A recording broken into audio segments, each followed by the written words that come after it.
Bushwhacks were some of the worst days I've ever had in the mountains, or life, really. Whereas Panther Mountain is totally opposite. It's a mountain on top of a crater. I think the weather challenges on this incident were particularly difficult. It was really the development of New York State. Catskills were responsible.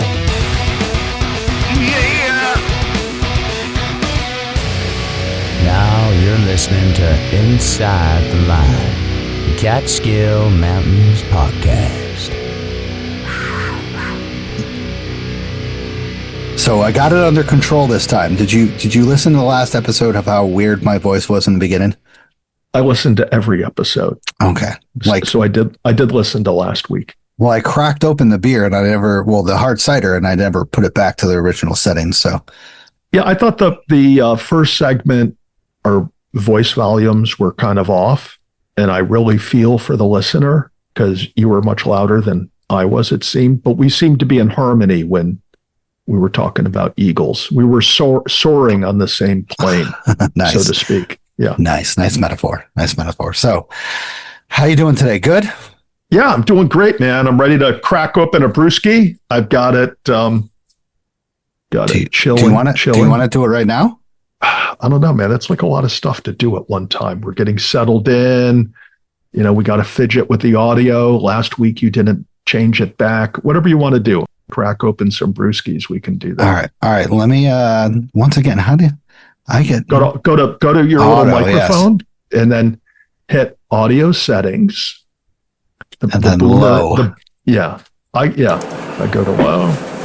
It's on low. You could probably hear the air conditioner. So I'll go first. First time ever. Nice. Whoa. Nice. That was good.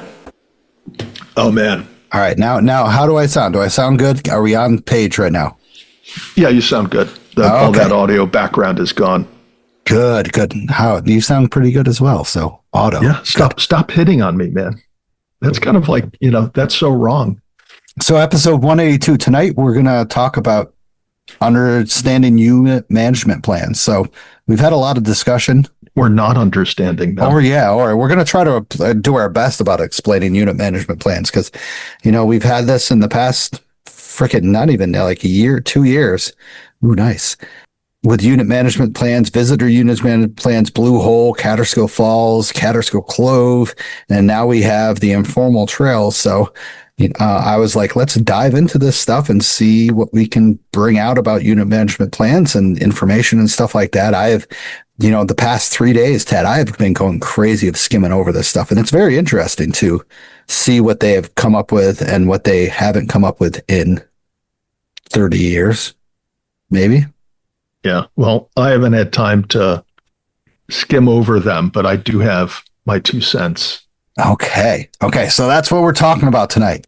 Yeah. And a can of Super Vicious beer. So that's 5 cents or 7 cents. Yeah. Well, the beer was more than 7 cents, but. Well, yeah, but you get a return on it. So that's true. Yeah. Okay. Awesome. I'm making a profit. Hell yeah. So August 30th is the Lighting of the Fire Towers event. Don't forget about that. So I wanted to put out some feelers to see if anyone is interested in doing a group hike at night to see them lit up and stuff. So trying to figure out where would be the best area. It's kind of tough.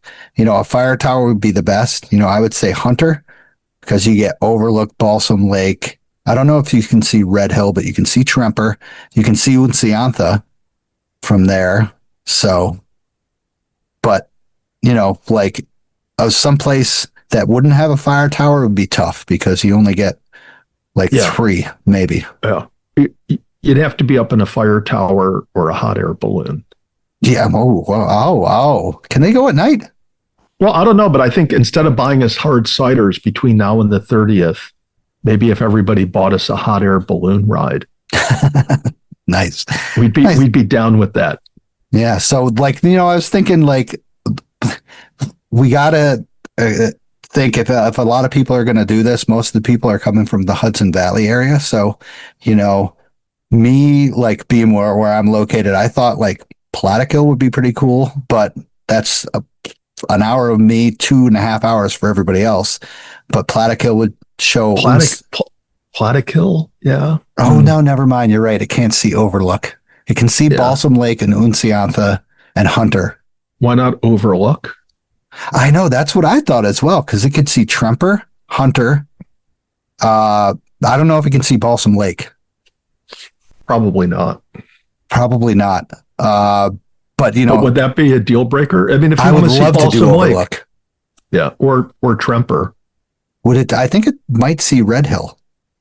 And it sees Unsiantha and Hunter. I don't know if it's Balsam Lake, but it does see Tremper. So that's 3 right there. Yeah. And then it's an easy up and down on the one hand. On the other hand, it's an easy up and down for everyone. Yeah. And so you're gonna have a lot of people there. So how long is this event? They light them what, at 8:30, 8:20? I'm pretty sure it's 9:30. Oh, really? Okay. Yeah, that's pretty late.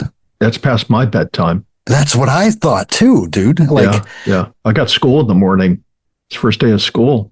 Last time I did this, I can't say I did it. It was by accident. We had a rescue going on at Wittenberg, and my team was ready to go. We were stationed down in Phoenicia, waiting, ready to go. And then they got a call saying that they're actually bringing in a helicopter. They don't want to haul the person out 4 miles. So that was the one where I think we chatted with Martin and stuff about them cutting the trees. So we decided, we're like, hey, let's go up the Panther or Giant Ledge just to have a time and do that. And we're sitting there and we're looking. I'm like, why are these like white dots sitting there? They're not moving. They're not like they're moving. They can't be hikers. And then I look it up on my phone. I'm like, oh my God, it's the fire tower event. I'm like, no shit. So we see from Giant Ledge, we saw Tremper, Hunter, and Overlook. So that was pretty cool. I mean, but like you're right. Overlook is a far drive for me, but I wouldn't mind taking that drive, because Overlook once again is easy. You get that beautiful view going off of the east in the Hudson Valley with all lights, and then you get fire towers galore and stuff like that. So yeah, and then I'm thinking of the post-hike brew and bite in Woodstock. Is there any bars open that late? In Woodstock? Yeah. Yeah. Especially when on a Saturday. Ooh. Yeah. Okay. Yeah, there's really good pizza in Woodstock and really good beer. Okay. So it's like the trifecta. You get a mountaintop view at the Overlook, you get brews and beer in Woodstock. Yeah. So I should go into event planning. That's what I should do. Maybe you should do it for the podcast. Yeah. But you got to get on Facebook. That's where everybody gets all their information and stuff. So sorry. Yeah. Well, I've been kind of thinking about getting out of Insta and maybe into Facebook or something else. It's a fucking bitch. Yeah. I like the memes. That's where I get all the memes. But other than that, it sucks. And events and stuff like that. So anyway, don't forget to sign the petition for changes to the DEC after Assistant Forest Ranger Jackson's death. It's a big thing. We've got over 6,000 signs right now, and we're looking for a lot more. Once again, back, I forgot when what exactly happened, but Jackson was in the woods. He clocked out, and he wasn't seen for 8 days or heard of from 8 days. Now, DEC, could contact him and it could have had the whereabouts with their old design plans that they don't have any whereabouts on their assistant forest rangers or forest rangers. So there's a petition to change that to the DEC to know the people's whereabouts, just in case one of these rangers goes up on a mission or something like that and has a problem and it can't be located and stuff like that, can't be reached. So it's a good idea. It's a great idea. Whoever started this, fantastic. Sign it. I will have it in the show notes. We talked about it last week in a more detailed manner. So sign that. I've already signed that. So. Yeah. And there's no indication that had the DEC been on top of it and sent somebody out there the next day to look for him before they let 7 days pass, that the outcome in terms of his demise would have been any different. So his passing, albeit sad on the one hand, on the other hand, something good can come out of it, that the DEC can change its ways, be on top of these things. And then in the future, if somebody doesn't report in on time, the DEC, hopefully then will be on top of it, send somebody out, and it could make a difference, a big difference. Correct. So check it out. Sign the petition or be square. True. Also, previously the Sunday was the 48th annual Escarpment Trail Run. So that's pretty cool. I got to admit, really shitty conditions for them. Rain, humidity galore, missed everything that they dealt with. No injuries that I've heard of so far. So Dick Vincent runs this. It's been happening once again, 48th annual. That's pretty impressive. I mean, I'm pretty sure they went over COVID, so they can't say 48 years straight. So, amazing event. Yeah, well, you have this Andrew Hutchinson finishing with the time of 2 hours, 49 minutes, 58 seconds. And then the second place finisher, I can't believe this is true. Oh, wait. Oh, yeah. Whoops. Okay. Yeah. You had it down at 3:56. It's actually 2:56. So about 6 minutes, 16 seconds behind first place, as opposed to like an hour and 7 minutes. And then second place, we do have Joseph Levin. Third. At third. Yeah. At Joseph. 2 hours. Joseph at 2 hours, 57 minutes, 47 seconds. 1 minute and 33 seconds behind that person. Wow. Yeah. And Joseph, man, must have been pushing it with all the gas he had in the tank to be that close, but not be able to pass the guy. Right. Yeah. You're just not like saying fuck it and giving up when you're like just, 30 seconds behind him. Right. And you're just full gas. Yeah, and you're talking about only a minute. Like a minute is pretty long distance without hiking, trail running, stuff like that. Even running, a minute's a pretty far distance. It's not like how much can a minute be considered in feet, kind of stuff like that. Yeah, well, it all depends, how fast they were going, feet per second. But I would think that Joseph knew how close he was to the second place, Steve Kerr, and he didn't have it in him. Yeah. So, and then the women's times are also impressive. Olivia Beltrani, 4 hours, 11 minutes. Emily Taff, 4 hours, 13 minutes. Vanessa Valgo, is that how you say it? Valgio. Yeah. Chilo. She's 4 hours, 13 minutes, 58 seconds of pain and suffering. So, I know, right? Yeah. So to put that in perspective, they did that whole Escarpment Trail Run in 2 hours and 49 minutes and then 4 hours and 11 minutes. Today, I hiked Black Dome. 3 hours it took me. Unbelievable. Yeah. Well, so I took longer to do one mountain than they did to do 1, 2, 3, 4, several thousands of feet compared to my 1,700. So yeah, I kind of feel like shit and just like, wow, I'm this, but I'm like, I don't have it in me to try to run down these mountains or up these mountains.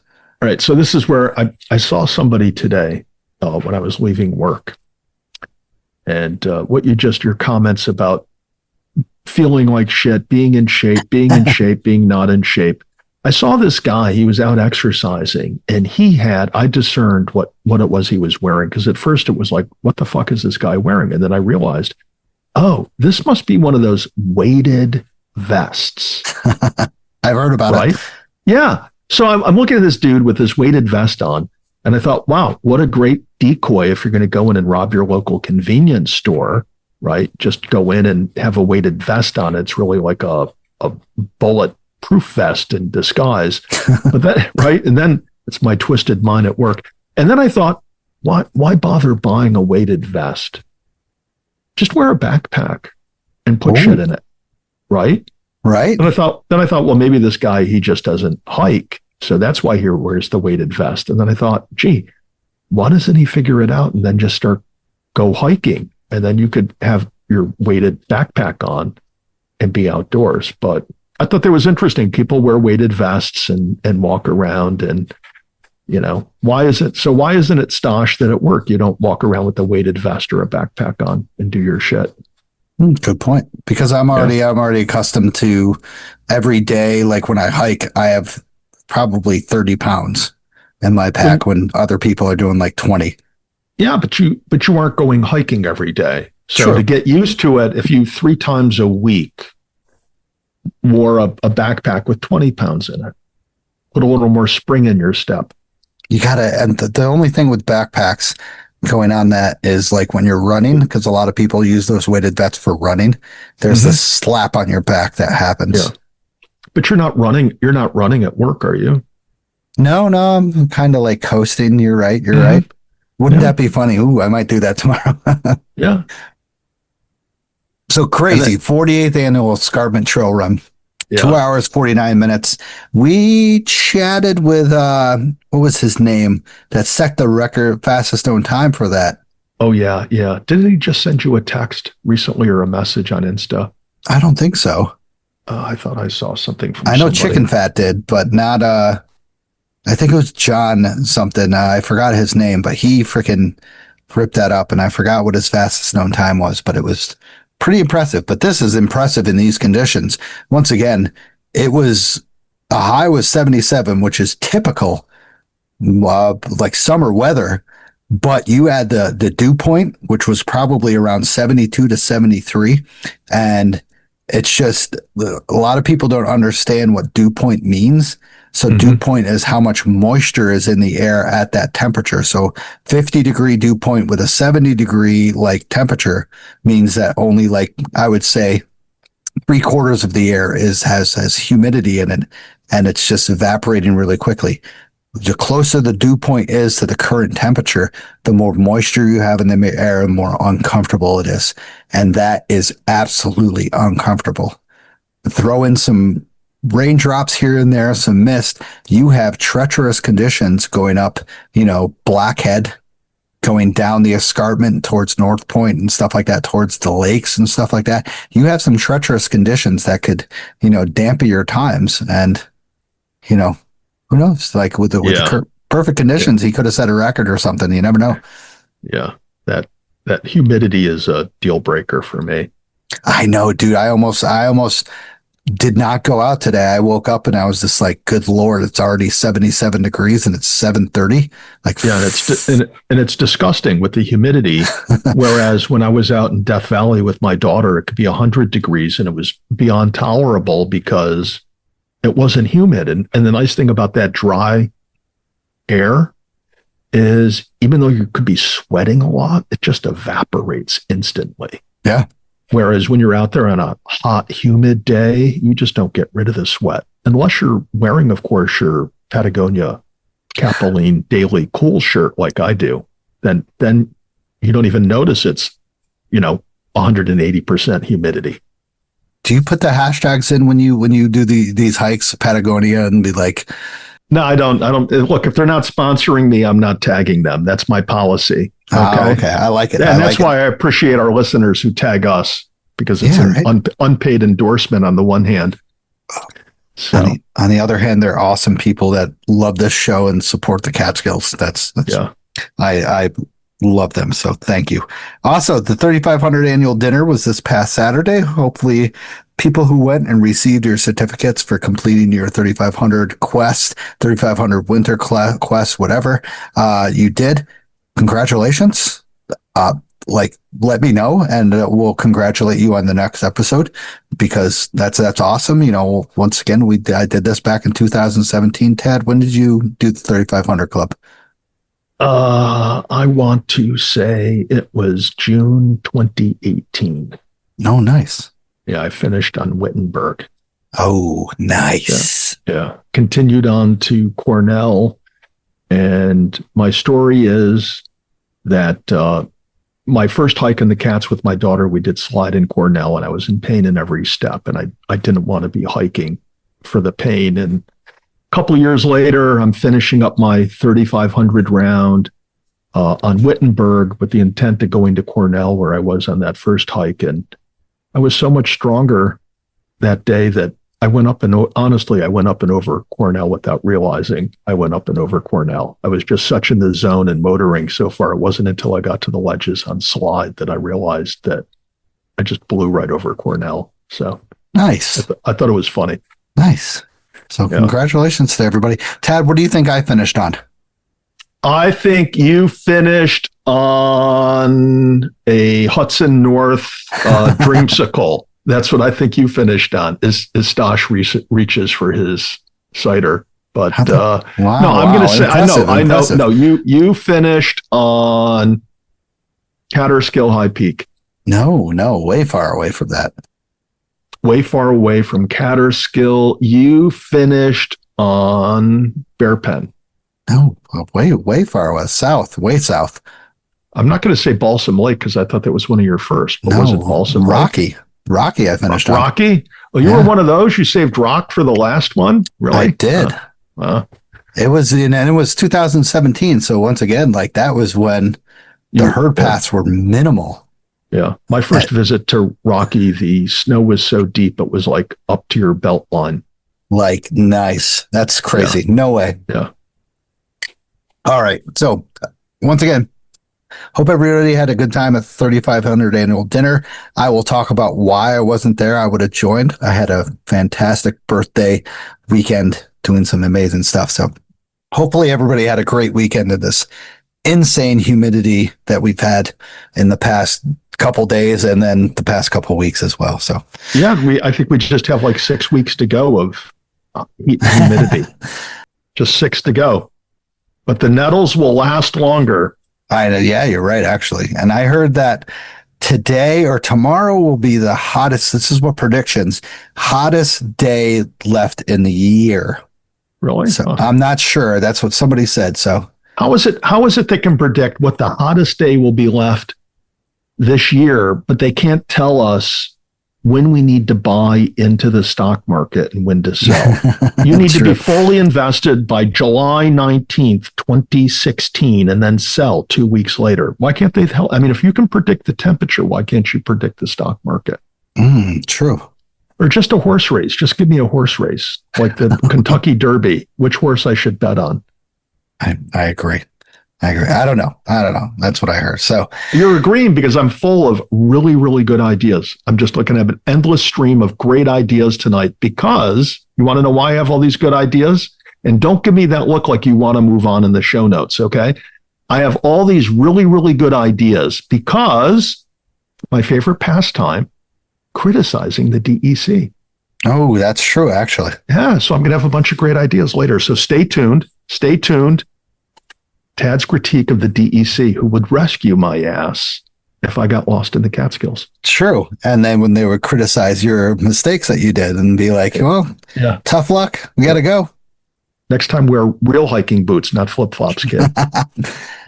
So thank you to the monthly supporters, Jet Shock, Vicky Ferrer, Mikey S., John Comiskey, Summit Seekers, Desert City Radio, Betsy A., Denise W., Tom H., Vanessa, Jim C., and Eric. Thank you guys very much for supporting the show. Greatly appreciate it. Once again, if you support the show on a personal basis, it will go into the show. And then after that, it will go back into the Catskills. This past 3 months, I think we've donated around $1,000 back into Catskills. So it's a great opportunity to give back to the Catskills. That's what I love doing. I love talking about the Catskills and I love giving back. So also, let's talk about our amazing sponsors of the show. So this episode is sponsored by Another Summit, a branch of Guardian Revival. And this fall, they're inviting you to take part in something powerful, the 1 Mile Challenge. It's simple. Walk, run, or hike 1 mile a day for a month in solidarity with our veterans and first responders. Each mile is a step toward raising awareness for mental health and suicide prevention. You can carry weight or just carry the cause.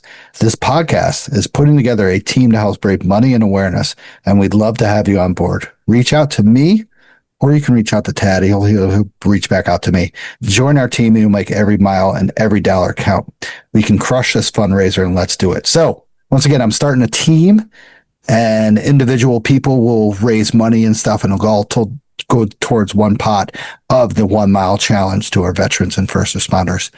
Check it out. Also, Discover the wilderness with Trailbound Project, our expert-led hiking and backpacking education programs offer unparalleled outdoor experiences. Whether you're a beginner or seasoned adventurer, join us to learn essential skills, explore stunning trails, and connect with nature. Start your journey today with Trailbound Project and unlock the wonders of the great outdoors. Remember Diana, she had a lot of good things to say about Trailbound Project, so check them out. Nature Addict Lady had a great conversation with us about Trailbound Project. So, who is really outdoors? Mention the podcast on one of your hikes through social media, and we'll chat about it on the show. Tag us by typing at the big A with a circle around it, ITL Catskill MTM podcast on your post. Now, Sean, Long Island hiker, is on day 115 and nailed the high point in Massachusetts and is hitting the long trail in Vermont. So he's starting to get up to the rugged stuff.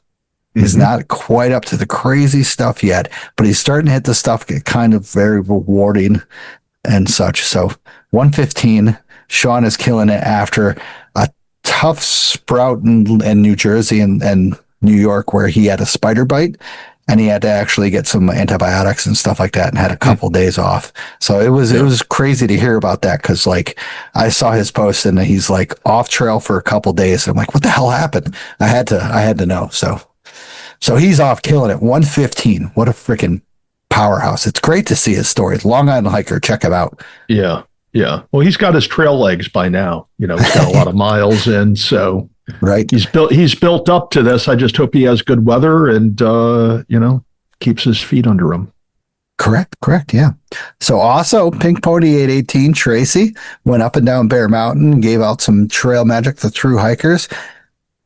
That is the goal. Like Tracy, I mean, I would love to give Sean like the hike of the week, but that's giving out some love with those through hikers.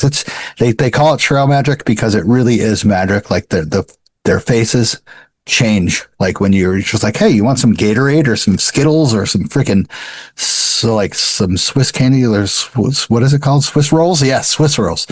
Like they just love it. Or a home roll, a doobie. I mean, that'll freaking ease away some freaking pain. Jessica gave out some homemade muffins and stuff like that. Like they love that. So if you have homemade stuff, they will absolutely love it compared to getting in some like just convenience store junk, right? Yes, exactly. I'm sure they get enough of that along the way that having some home baked things has got to be a good deal for them. Oh God, I could only imagine. Jesus, I would love to have the courage to do the long hikes, but man, thinking about pizza and hamburgers and stuff like that and air conditioning, like I'm first world problems. Well, a part of me says you'll get used to the heat and humidity. You know, you're out there day and night. I mean, I kind of got used to the desert and Death Valley that short time I was there. But dude, you're going to wake up someday. You're going to say, there's all these things in life I wish I did, but that sun is set. So now's the time to get out and do this shit. It is. I will be. Let's talk about that later. So Jim C went up Blackhead for the first time in a long time, had beautiful pictures, beautiful views. Once again, Jim, glad you got out there. I'm looking to take Jim up Friday in Balsam Cap in the like winter, early winter, stuff like that. When he wants to go up to visit that bomber. So looking to go up there sometime. So maybe we can do it. Why in the winter? To get away from the freaking nettles and all that. It's overgrown down there. Yeah, this time of year. Yeah, it's way overgrown and just navigating through those boulder fields going down through there. It's a crazy area. So you're going to drop in from Balsam Cap, or you're going to hike like, side hike over off the rim trail? Just go down the rim trail, kind of skim. It's going to be like what I did last time was from the rim trail. I kind of did like almost like a U-turn to make it less dramatic than just going straight down. It actually worked out pretty well. So it's a nice little place. So thanks, Jim, for tagging the show. Also, Chaotic Quixotic didn't tag us, but went up Friday in Balsam Cap checking out the informal trails. She said they needed some maintenance. I saw her post, and she didn't tag us, which is disappointing. Come on. I know. So, but I was just like, that looks familiar. That looks like Friday in Balsam Cap. So I reached out to her and I was just like, hey, did you check out those informal trails? What do you think about them? She said they needed maintenance. It's like, yes, that's the response I was looking for. Yeah. Well, I haven't seen an informal trail that doesn't need maintenance. Correct. Yeah, true. 100% true. So also Rangers Hikes, aka Ryan, was out with his dog Ava, doing Ava's first 3,500 summit. From the view, it looks like Wittenberg on a smoking day when there was the wildfires coming in. Pretty crazy that basically you can only see a couple miles in front of you and then nothing else. So congratulations, Ava, on doing the hike. And Rangers Hike, check out his Instagram for beautiful pictures of his doggy doing some crazy technical climbing stuff. It's pretty cool. Also hiking the Catskills, Scott went up Panther with Eric from Fox Hollow.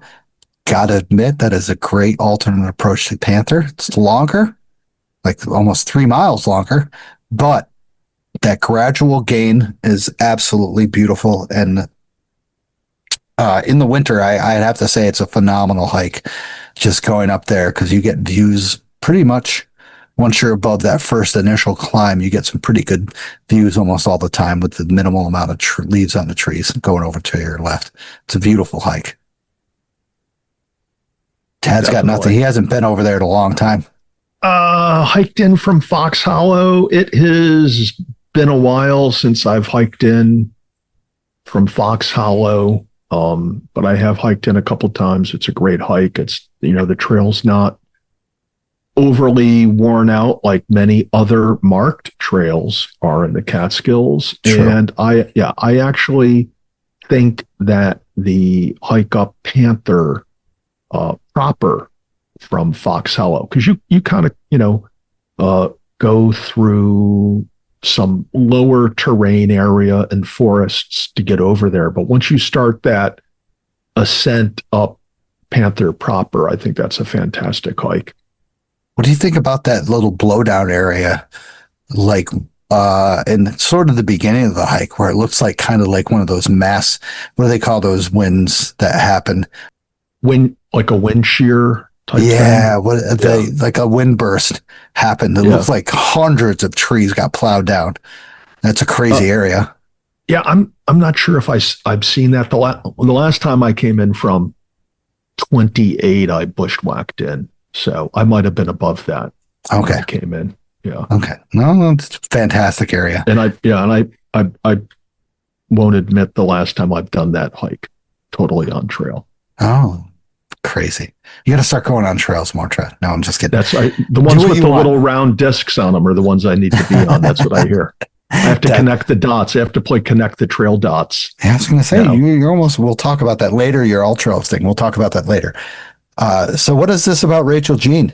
What's going on here? I caught Rachel Jean. She had a great post, like a story post of her solo overnight hammock camping adventure in the Catskills. And as I was reading her post and watching it, you know what I realized?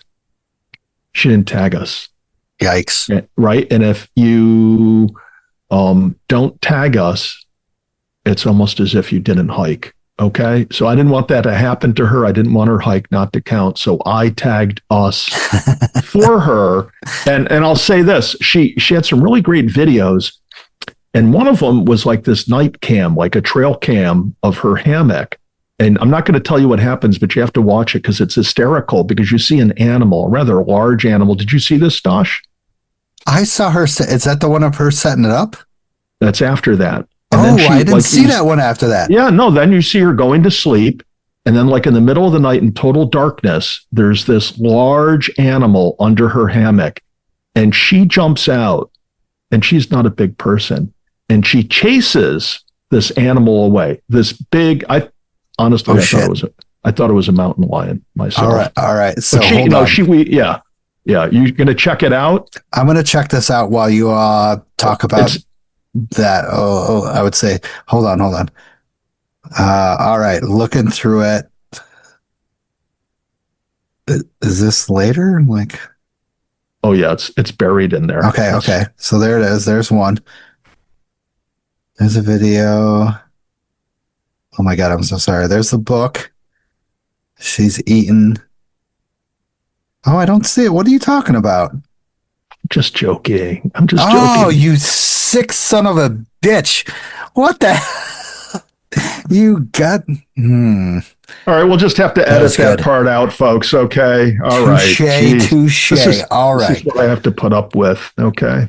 No, that's what I have to put up with. Well done. Well done. Wow. Blindsided. Blinded by the light.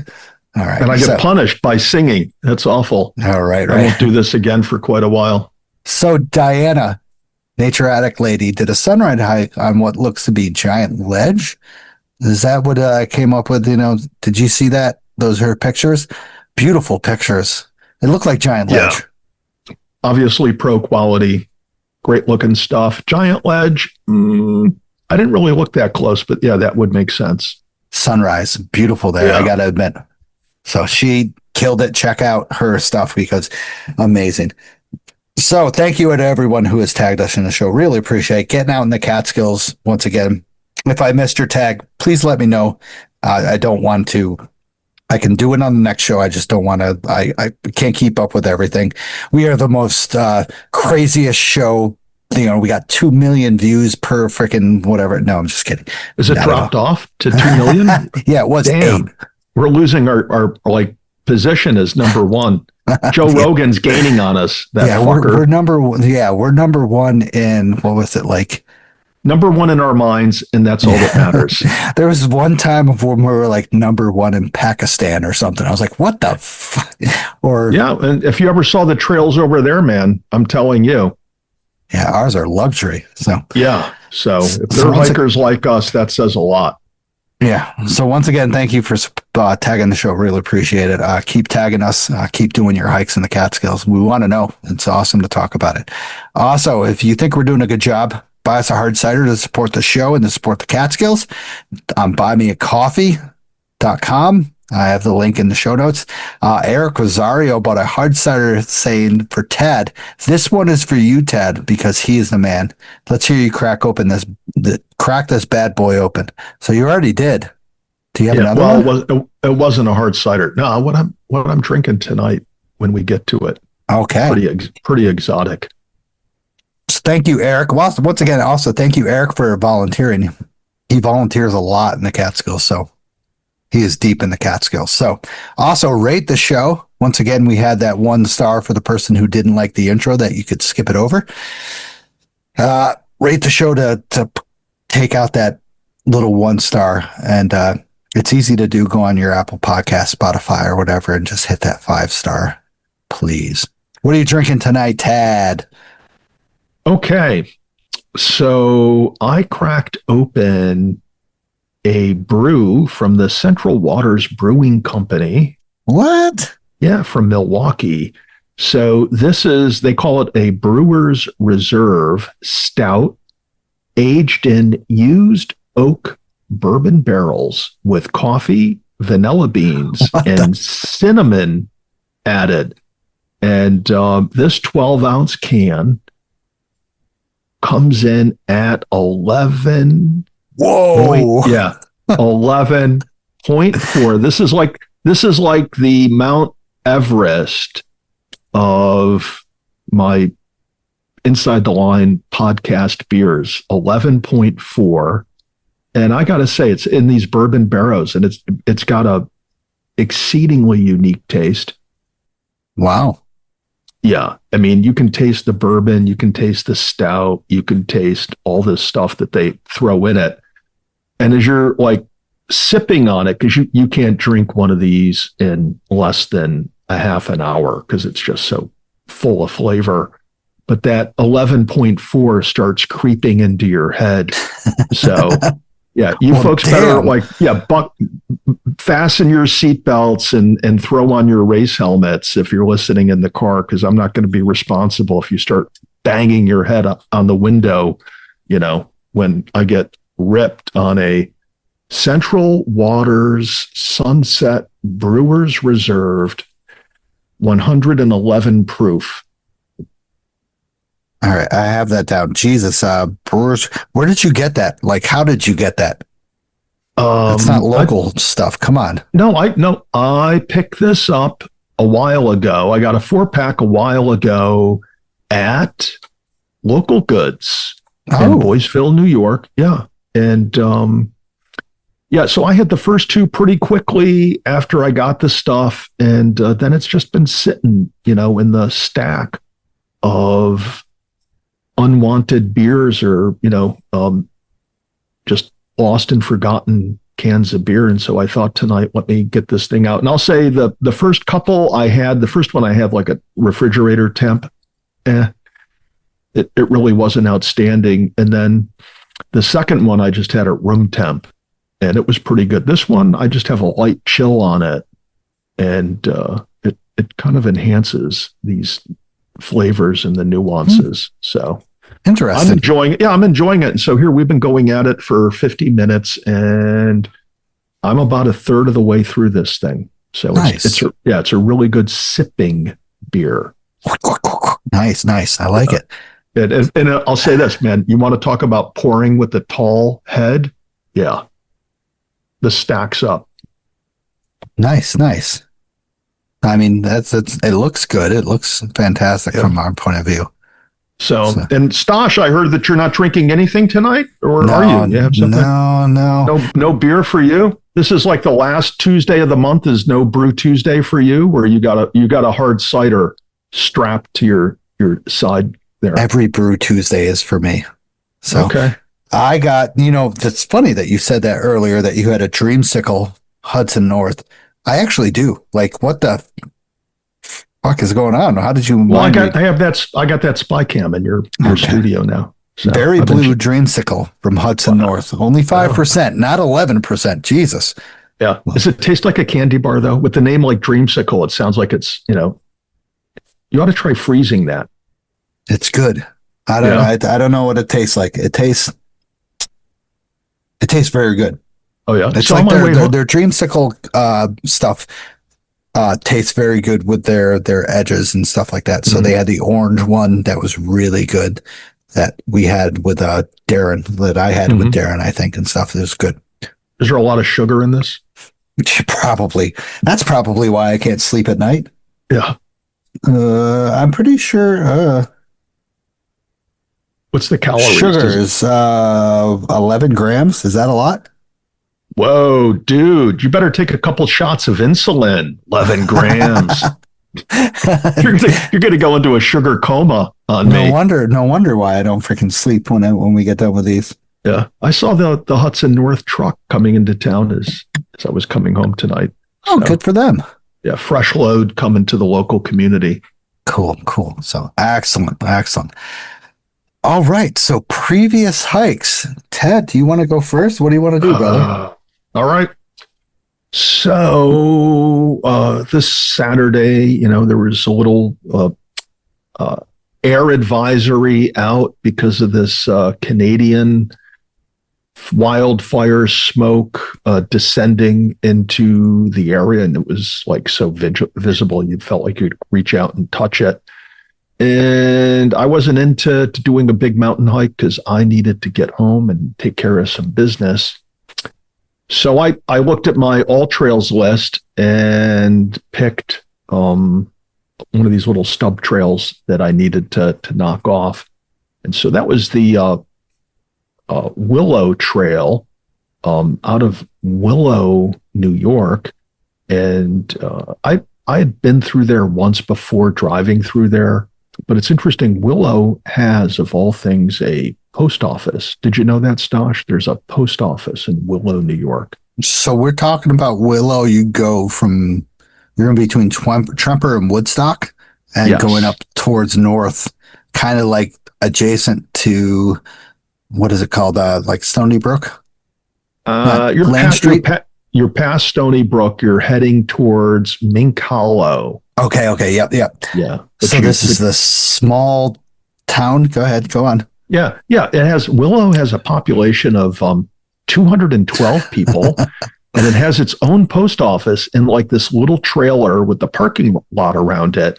And so as I'm driving, through downtown Willow, if you will, taking note of, all these old farmhouses and cottage houses. And then you come around the corner and there's this like trailer that sticks out like a sore thumb because it's not like somebody's house trailer. This is like an office trailer. And you're like, why is this there?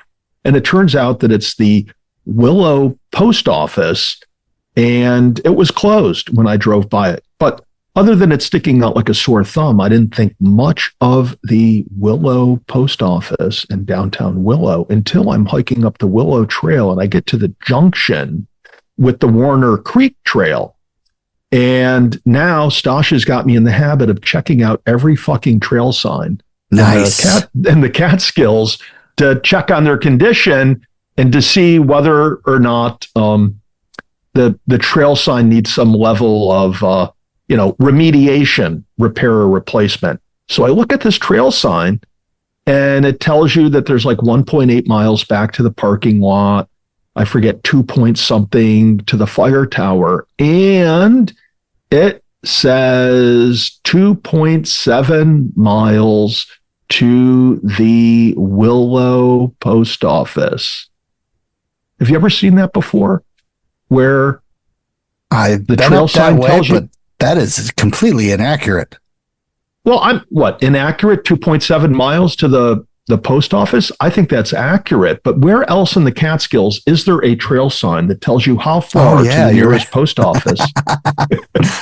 Right? Good point. But it's useful information if you're a trail or a through hiker and you're doing like a mail drop. You follow me? I see what you're saying. Yes. No. So I do see what you're saying. So did you park at Jessup Road?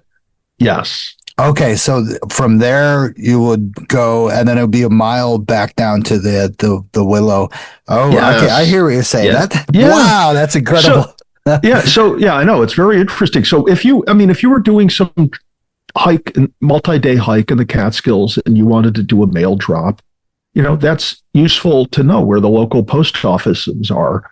But then I took stock of after, I finished my hike out to the Mount Tremper fire tower, my second time there, as the first time, it has what would be a tremendous view if there wasn't all that haze. Okay. I mean, it was really packed in on the one hand. On the other hand, it's not a bad hike. I took what I thought was a great trail photo, bumped into some cool people along the way, made my way back, get down to by the way, I have this here. As I'm hiking up on that 1.8 mile trail, I hear like the crackling sound of a tree, and I continue on, and as I get about 150 feet away, I kid you not, that tree came down and rolled right over the trail. Okay. Wow. Yeah. So it wasn't like a particularly windy day. But when a tree's going to fall, a tree's going to fall. And that particular tree made a sound and I heard it. So when a tree falls in the woods, I'm just saying. So at any rate, when I got done with my hike, I drove back down through downtown Willow, and it was just right around noon. It was just before noon, and the post office was still closed, which prompted me then, when I got home, to check on Google to see when this post office is open, if ever. And it's supposed to be open from 9 to noon on Saturdays. On other days, it's like 1 to 4, 1 to 5. Wow, it's like everybody in Willow sleeps in the morning, I guess. So, anyway, what a bummer, man. If you're out through hiking, you're going to do your only mail drop is going to be to the Willow post office in Willow, New York. And it's not open when you get there. Right. Interesting. So that's that's part of the long path. Yeah. So if you're going to, my take from this is if you're going to do a mail drop, do it to Phoenicia. Okay. Because there ain't nothing to do in Willow while you're waiting for the post office to open. But at least in Phoenicia, there's multiple options of things to do. So just for all of those long path hikers listening to this episode, Sorry, Willow, but just don't do your mail drop there. So at any rate, after my hike, I went to Local Goods and was just chit-chatting with the people inside. And I was going to go grab a single. And I started talking to this guy, Jonathan, and he was pretty determined on picking out a particular beer in there. So I asked him if it was any good. And he's like, yeah, it's pretty good. So we started talking about it. And the dude bought me a can of Bissell Brothers Pale Ale. Wow. And so I hung out front, Local Goods, and did a little work as I sucked down my Bissell Brothers Pale Ale that Jonathan bought me when he and his wife Julia and their 2 kids were hanging out at Local Goods. And his kids said we're moving to the Catskills, so I hope that happens for them. Good place to grow up. Definitely. That's cool, man. And I agree with your part about the Willow versus Phoenicia. I mean, you'd have to go out of your way to get to Willow and then back. With Phoenicia, with the long path, you just walk. You do the road walk, and then you hit what's the trail going up to Fox Hollow. Is it Fox Hollow? No, it's a Phoenicia East Branch. You're going up to the lean-to. You're going Romer. Yeah, Terrace. Yeah. Terrace Mountain lean-to. Yeah, you're hitting there. So you kind of I didn't. Wow, interesting. When I got to admit that trail, it's steep going up to the junction. It gets steep and there's like nettlicious areas because it was an old log road. But that junction going up to Tremper is absolutely fantastic. It's one of those, like, I thought at the time I went up in the summer and it was just one of those areas that was just single lane all the way up to the top. On the Warner Creek Trail or on the Willow Trail? Warner Creek. Okay. Yeah. Well, I think the Warner Creek Trail is fantastic. Correct. Yeah. And quick question, that I'm doing this kind of viewpoint stuff and your signs. Is the Tremper viewpoint up on the fire tower still kind of growing and kind of obscuring the view? Yeah, but you're above it. Okay. A lot of people are saying like it keeps growing and growing, and we're not going to have that in a while. Just raise the fire tower. Nice. Put some blocks under it or something. Lift it up. I just thought if we all got together, and because everybody who's an avid hiker has like a mismatched set of trekking poles, right? So if we were to take like everybody's mismatched trekking poles, right, and like duct tape them together, right, and then we could use them to create like a whole new 50-foot section and raise that tower up another 50 feet. And the only thing is on like a really, really, really super windy day, don't go up in the fire tower because it might be a little unstable. Yes, that's a little true. but yeah. But if it does go down, Stosh will be there in a jiff to rescue you. Correct. I will be there 100%. I mean, that's a fantastic trail. I've heard there was actually, of course you would have brought it up. People have said that there's rattlers on that Warner Creek Trail going up to the Tremper Fire Tower. Not on your side that you dealt with, not on the other side. Yeah, I didn't see any. I kind of figured. I mean, like you would have talked about that. That would have been a big deal. Yeah, I was. Yeah, and I somewhat was on the lookout for snakes, and I didn't see anything. Nice. Well, that's good. Sweet. Tell us about yours. So, I mean, the weekend I went up to the Wolf Mountain Nature Center for my birthday and howled with the wolves. I camped, I would say about 100 feet away from like a wolf den area, like a wolf. It's not a sanctuary. So these, I don't know what the hell that was. Jesus. So these wolves were born in captivity and they're raised in captivity. You can't release a captive wolf out into the wild because it will just get killed. It's just not right. So they have an amazing area with like some of these places have over 9 acres for this wolf to roam and stuff. And they have, they say it's like 12 wolves. And they're all in different sanctuaries. They're all different types of wolves, timber wolves, Arctic wolves, stuff like that. We come in and we set up our tent And we're walking back to the car to get something that's only a couple 100 feet away from the car that we have to set up our tent. So we have, of course, the luxurious shit. We don't have any power, but we have luxurious stuff like a fan to hook up to our power battery and stuff like that. But we walk back, and all of a sudden, I turn around to take a picture of the entrance, and the wolves start howling 45 minutes into our little thing. I didn't expect wolves to howl at all. Like, I'm just like, we're not going to get any. It's just the way it is. And Wouldn't you want your money back if the wolves don't howl? no, I Seriously, isn't that like why you go there to see them and is in a wild of state as they can be, although they're raised in captivity? It is. Isn't that like, because I listened to that on your post and I thought that was pretty cool. I thought it was like the coolest part of the post was when they started really going at it.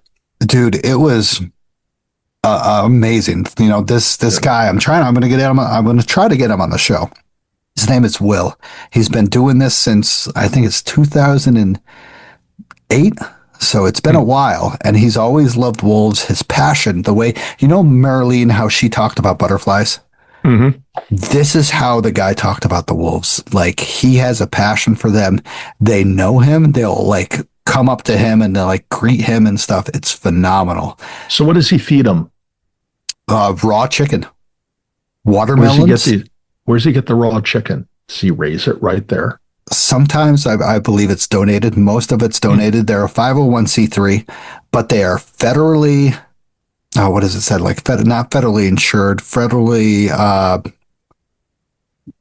not protected. Bonded. Licensed, federally licensed. Okay. And DEC licensed to raise these wolves. So it's really like, it's real. It's for real. So they get donations with sometimes roadkill, some like, mostly deer, I would say. Deer roadkill, raw chicken. You know, I got to feed them raw chicken. So we threw chucks of drumsticks, like big drumsticks over there.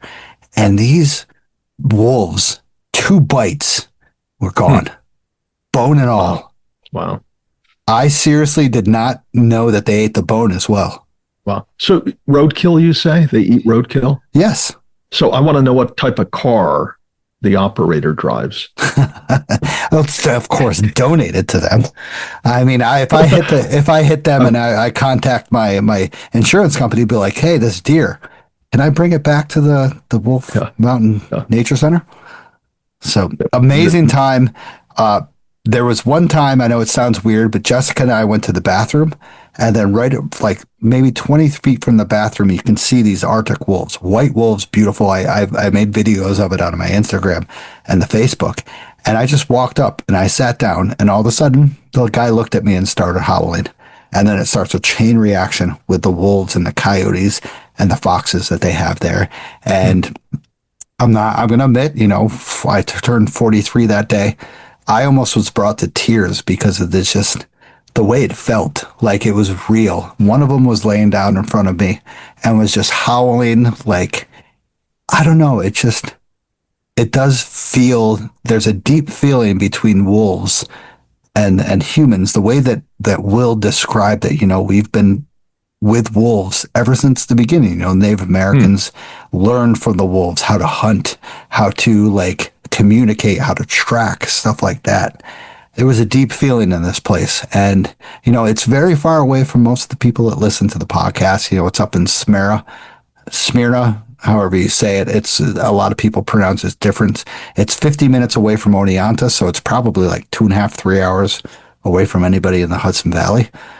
But I mean, it's one of those experiences that you have that even just like walking amongst them and them roaming, they have 9 acres to roam, but they prefer to see these humans and just be like, hey, what's going on? I talked to them like I talked to my dog. I was like, hey, buddy, how you doing? What's going on? And it felt so weird, but they sat down and just laid amongst us and stuff like that. Like, it was just fantastic time. So what does it cost to stay there? This overnight camping was, I will $200 per person. They feed you breakfast and dinner, and you had to provide your own tent, which is not bad. What's the breakfast and dinner? Dinner was hot dogs, hamburgers, salad, and roadkill, and roadkill. The side of roadkill. I got to feed them. That's part of it, though. They closed at 3. The food was that bad? You had to give them the dinner? No. They closed at 3, but we got to feed them afterwards. So we got to interact with the wolves. Like, there were timber wolves up there. Their legs were like super long. It was like a freaking NBA basketball player. Like, just seeing these timber wolves were just amazing. How does this guy get these wolves? Why do they send them to him as opposed to someplace more close to home for the wolf? I mean, I had these questions too. I'm just like, why? How do you get these wolves? How do they? Some of them reproduce in their area. Once again, they're born in captivity. They can't be released in the wild. That'll just be too risky and stuff like that, and they'll die. And then there are other places of the same kind of like structure of where they're born in captivity, and they have too many wolves, and they'll ship it. They'll transport it from. Why don't if you have this wolf that is in captivity and it and its offspring can't be released into the wild, why don't you neuter the wolf and end the succession and captivity of its offspring? Good question. Yeah. Maybe we'll get him on here and to answer that. Yeah, but he's a good time. I had a fantastic time. The only thing that sucked, it was really warm. So humid as heck. Sleeping was not comfortable. Just inside the tent was just super muggy, super like dewy and stuff like that. And then all of a sudden at night it starts raining up there. So we have to close all the windows or all the openings. And then it stops. We open them all, and then in the morning when we wake up, Jessica and I go to the bathroom, and it's like 6. I think it was like 6:05. And then I walk up to, she's in the bathroom. I walk up to the wolves and they start howling and they wake everybody up. And it's like, this is beautiful. It was stunning. But then we get back in the thing. In the tent, we get our clothes on and stuff like that. And then all of a sudden it's like, wait. So you guys went to the bathrooms naked? Yeah, that was a little, I kind of. Yeah. Uh-huh. Mm-hmm. Yeah. Okay. So no wonder why the wolves were howling. They were like, ooh, look at that. Sexy. So don't talk about your wife on the podcast. Correct. So, once again, we get dressed and then all of a sudden it starts pouring rain. So all these, that's Sunday now. It's pouring on Sunday. Yes. Okay. Yeah. So I'm just like, oh man. So we go and fit under this pitched up tent of trying to eat breakfast. And I'm just like, this is not possible. Let's go into our tent. We eat breakfast. And then I'm like, okay, they have a nature walk, but it's pouring rain. I'm like, I'm not into this. I'm not fun. So we go home and stuff like that. We get home pretty early. So it's fantastic time. But let's move on from that awesome 43rd birthday. Once again. Cool. Happy birthday, bro. Thank you. I had a great. You're closing in. You're closing in on me. I am. I'm trying. But today I went up to Black Dome Mountain. And it was fucking hot. Once again, I woke up at 7:21. I got a good sleep in. You always need good sleep. I need some sleep sometime in my life. Yeah, that's what the studies show. Yeah.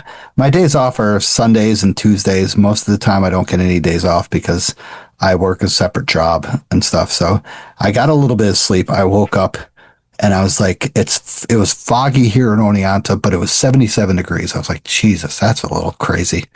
I go you got me trained pretty well. I go and look on the ski cams of Hunter Mountain, Bel Air and stuff to see if there's a view, and everybody's clear. So I'm like, okay, I'm going hiking.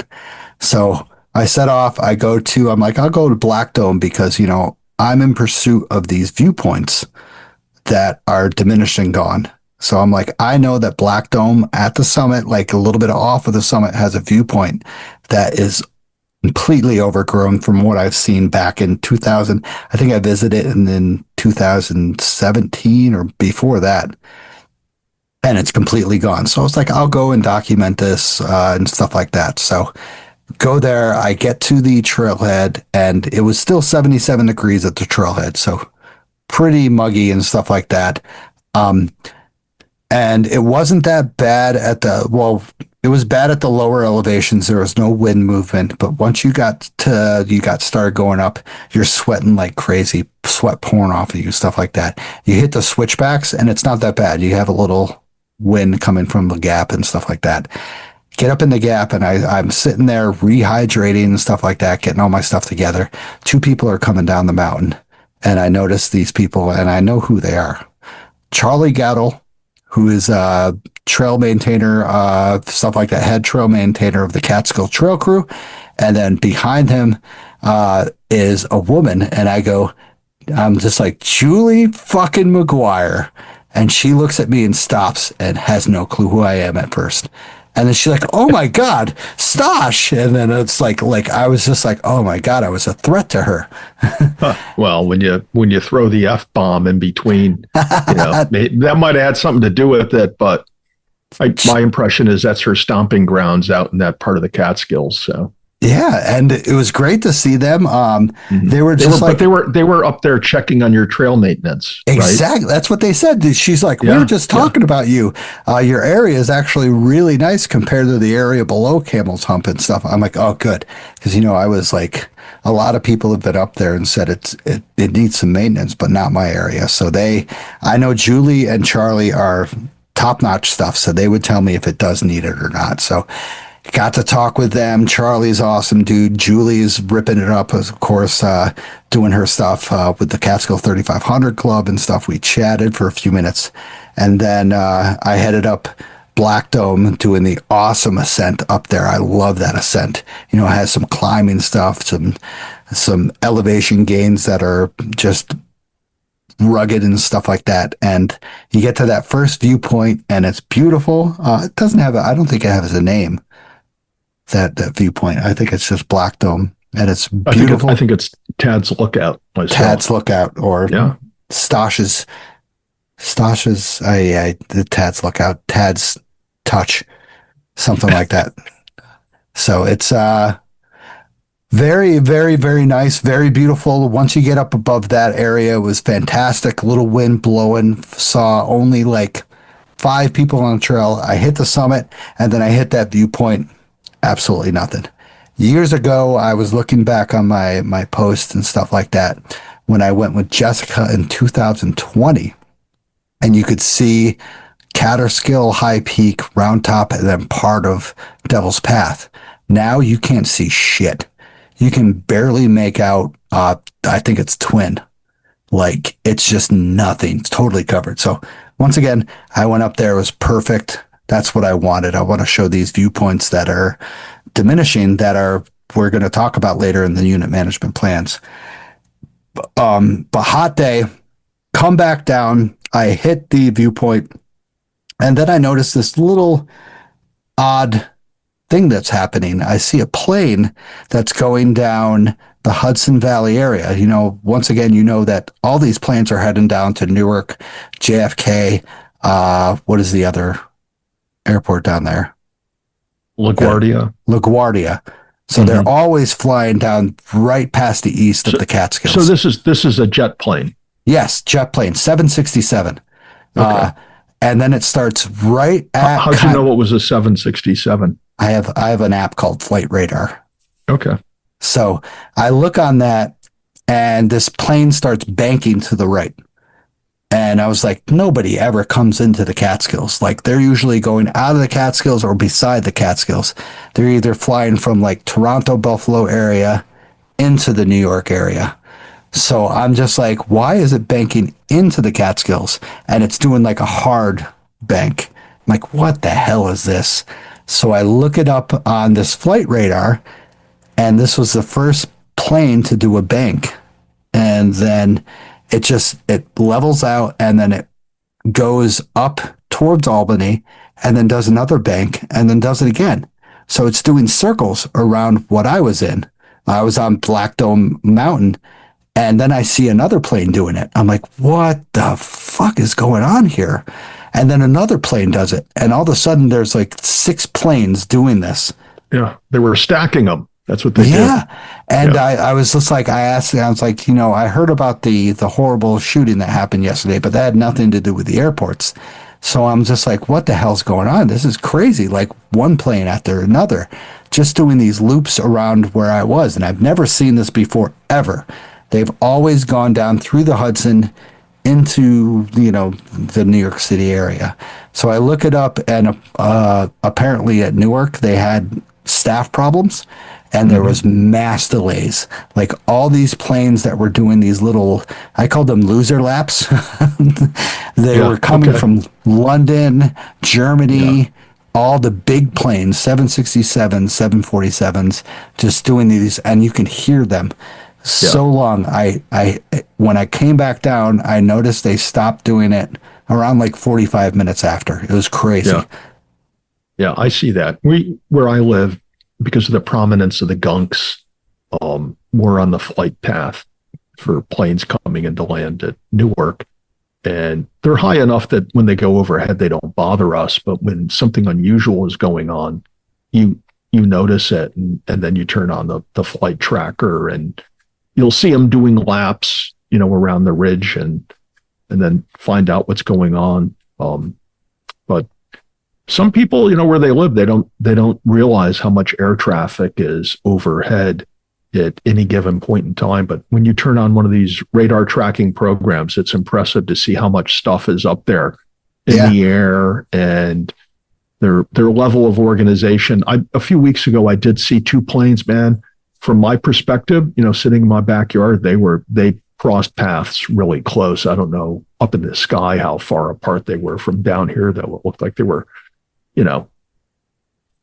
within, a few hundred feet of each other, as opposed to like a few thousand feet. But kudos to most of those pilots, man. They know what they're doing. They're doing a good job. Yeah, it was insane. Just seeing these planes banking hard, going kind of like into the clove, and then just circling around me. I was like, what the hell is going on? Have you ever been in one of those planes when it does something like that? I mean, I've been in planes that have done some hard banking that is just absolutely, I would say, gut blowing. It's just like, shit. Oh.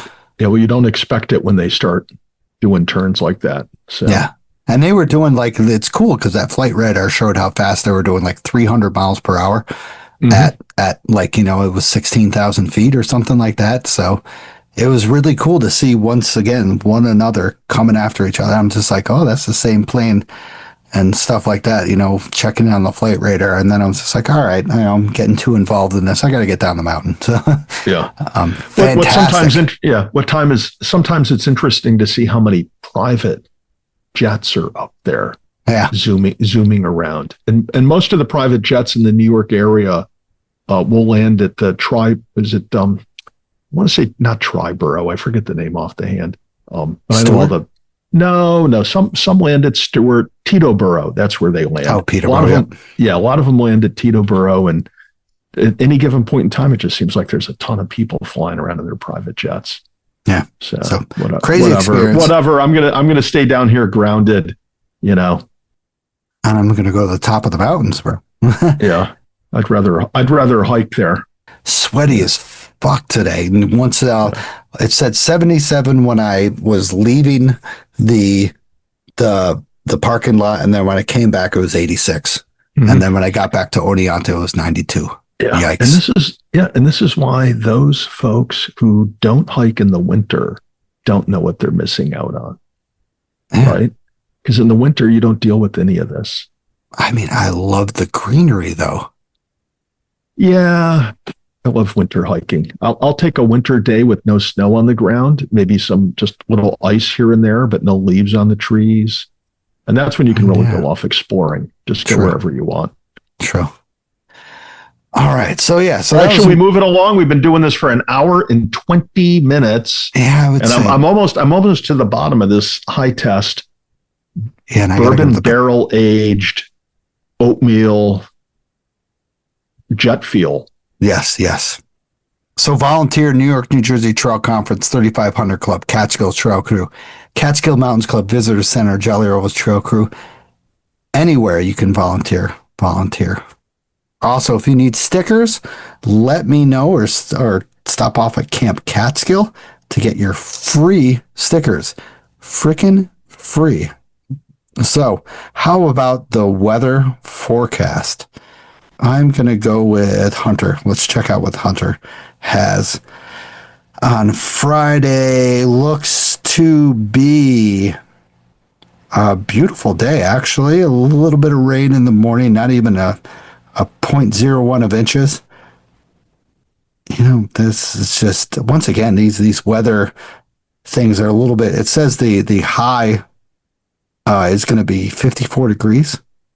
I don't know about that. A low of 45 degrees, but it's going to be humid. And then Saturday and Sunday looks to be sunny with both of a high of around 64 degrees and a low of around 45 in the morning of Saturday. But sunny with partly cloudy skies. So get out there and rip it up. So have a good time. Be safe. Yeah. Last set of sponsors, and then we'll get off on the discussion of the unit management plan. So discover Camp Catskill in Tannersville, your ultimate hiking store. Find top quality gear, apparel, and accessories for all your outdoor adventures. Our expert staff is to hear and help every hiker from beginners to seasoned pros.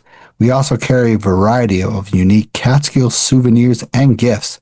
Visit us online at campcatskill.co or in the store to gear up for your next journey.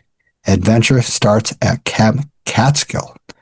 Also, capture your love story against breathtaking backdrops with Outdoor Chronicles photography. Molly specializes in adventure couple photography, and she'll immortalize your moments amidst stunning landscapes of the Catskills, Adirondacks, and White Mountains. So craft timeless images that reflect a unique bond in nature's grandeur. Embark on an unforgettable photographic journey with Outdoor Chronicles photography. Don't hesitate to get a hold of Molly on all platforms. All right, so let's get on to the topic of the night. Let's go. So, unit management plans. Had a couple of these happen within the past 2 to 3 years. Big ones indeed. Actually, I would say that the most complicated, comprehensive unit management plans that they've had in the past history of the Catskills have happened within the past 2 to 3 years. So we're going to take a deep dive tonight into unit management plans. What do they mean? What do they have, comprehend, stuff like that? What do they mean for the Catskills? And this is mostly going to be all me because I did all the goddamn research with this stuff, correct? Yeah. Yeah. I'm just here for the color commentary. You know what, Tad? I'm glad you're here because doing this by myself would be absolutely freaking weird. Just imagine staring at yourself. Well, for the listener, I don't think there's enough caffeine in the world to get them through the next segment if it was just you. I don't know. That's 11 grams of sugar. I don't know. Yeah. Well, we'll see. We'll see who makes it to the end of the show. True. Yeah, at the end of the show, there's going to be a QR link to a quiz. If you pass the quiz, Stosh will give you 10% off at Camp Catskill. I will. I will. So if you make it to the end of the show. Yeah. So what is a unit management plan or a UMP? So it's basically a blueprint created by the DEC management, managing a specific area of the forest preserve. So every unit like Slide Mountain Wilderness, Hunter, West Kill, stuff like that, they all get their separate own unit management plans. Once again, these are, I got to admit, well documented, well laid out for specific areas of the area of the wilderness and stuff like that. They develop within 10 to 15 years, all tied back to what they call the Catskill Park State Land Master Plan, which acts as a big picture guiding the document for the entire Catskill Forest Preserve. Now, that was back in, God, I can't remember when that was in, but they recently updated that in 2008. So it's been a while with that, the master plan. So once again, these wilderness plans, these unit management plans somewhat get updated, but I've seen that date back to the 1960s, 1980s, 1990s and such. And then we have new ones. So actually, you can get them online. I have a link in the show notes. Very cool stuff. I've skimmed over a bunch of them in the past few days, past few weeks, especially with what I've been researching with the vistas and the viewpoints that we have in the Catskills. So, big question is, what is actually in these plans? They started for the Catskills in the 1960s when they became a state park, somewhat. They haven't been updated for a very long time. Some of them haven't been updated at all since when they first came out. Comprehensive stuff. They include new trails, rerouting old ones, closing eroded path, campsites, designated spots, removing illegal ones, parking and access, expanding trailheads, which is very rare here in the Catskills, adding signage, which is very rare here in the Catskills, and improving roads somewhat. I wouldn't say that happened. Wildlife resource protection, how to protect water, which is actually very big in the Catskills. Rare plants, haven't had that in a while. And nesting birds, which we have seen in the informal trails, the montane birds, which Tad has a big view about. Some fake stuff like that. It's also visitor use, which is a big one lately, managing the crowds and the using impact in the Catskills. So unit management plans are very good for the Catskills. They break it down to where these areas need it the most and stuff like that. That's kind of the problem is the more, it's not, is that bad to say, Tad? The more visited areas see the more unit management plans, which is bad, but. Well, it's, I guess it's in the nature of the unit management plan is the more management an area requires, the more need they have to plan for that management. And those areas that need more management are those areas that presumably get more traffic, or there's a higher consequence from the traffic they get, like the Catskill Falls. Whether the traffic there is half of what it is now or twice what it is now, there's a certain risk of injury inherent to going there versus, a hike up Slide Mountain. So they got to do presumably more safety precautions at Catskill Falls. Correct. And you talk about Slide Mountain, it's really funny that I read in one of the unit management plans back in 1998, that Slide Mountain and Panther Mountain Giant Ledge were one of the most visited areas in the Catskills. 1998. Now, I was just like, oh, wow. I understand highest mountain in the Catskills, and then Panther has Giant Ledge.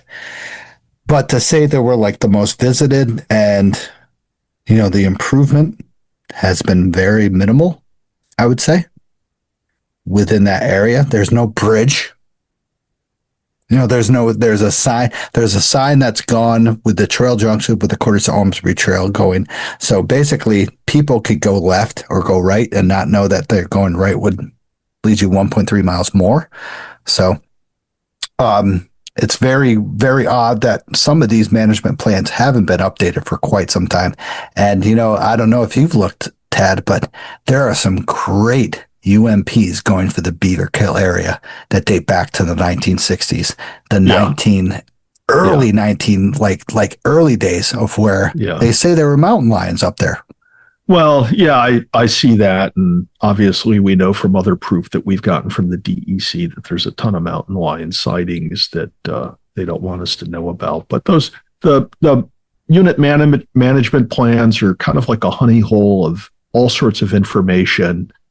And if you're a little insomniac at night and you need something to read, queue up a unit management plan or two, preferably the old ones that were written literally on a typewriter.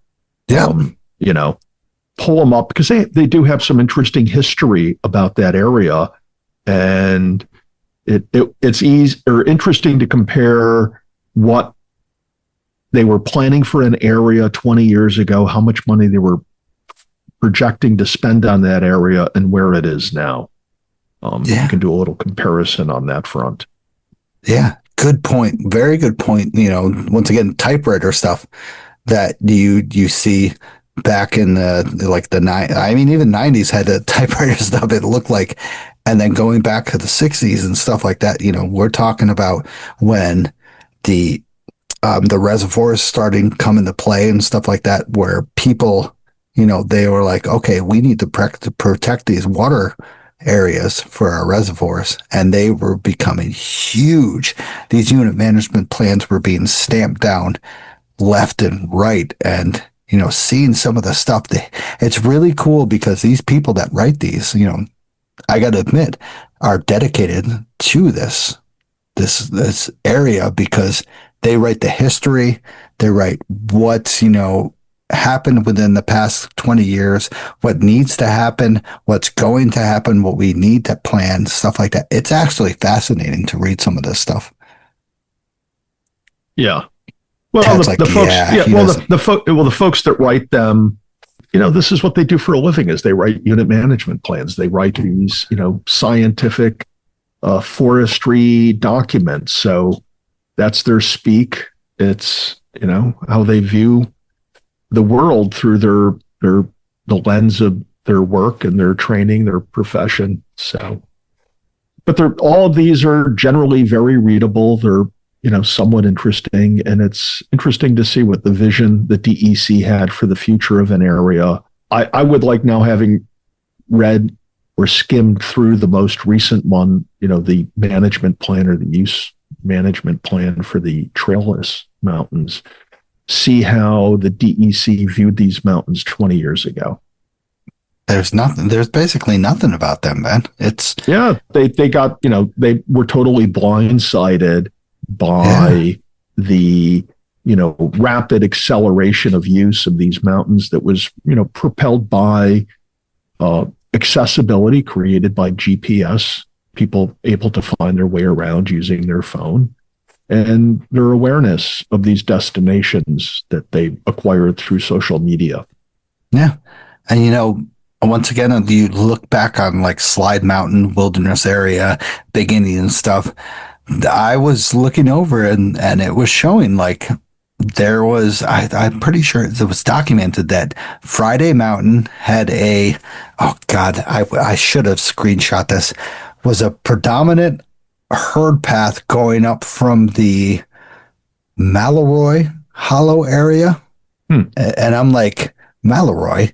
There's no Mallory Hollow area. There's Moonhaw and stuff. So I looked on maps. I couldn't find one of those. So once again, you got to dig back into these maps to see where they were talking about. And I'm looking at different maps and hollows, and I'm like, there's no Mallory Hollow or stuff like that. I'm like, where are they talking from? Are they talking about the Moonhaw?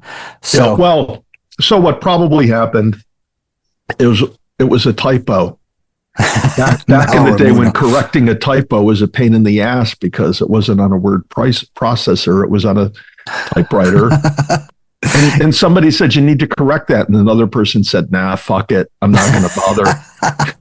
Who's ever going to pick up on that? Yeah, right. Who's ever going to read this? Nobody reads these things. We just sign off on it, put it in the file, do whatever the fuck we want.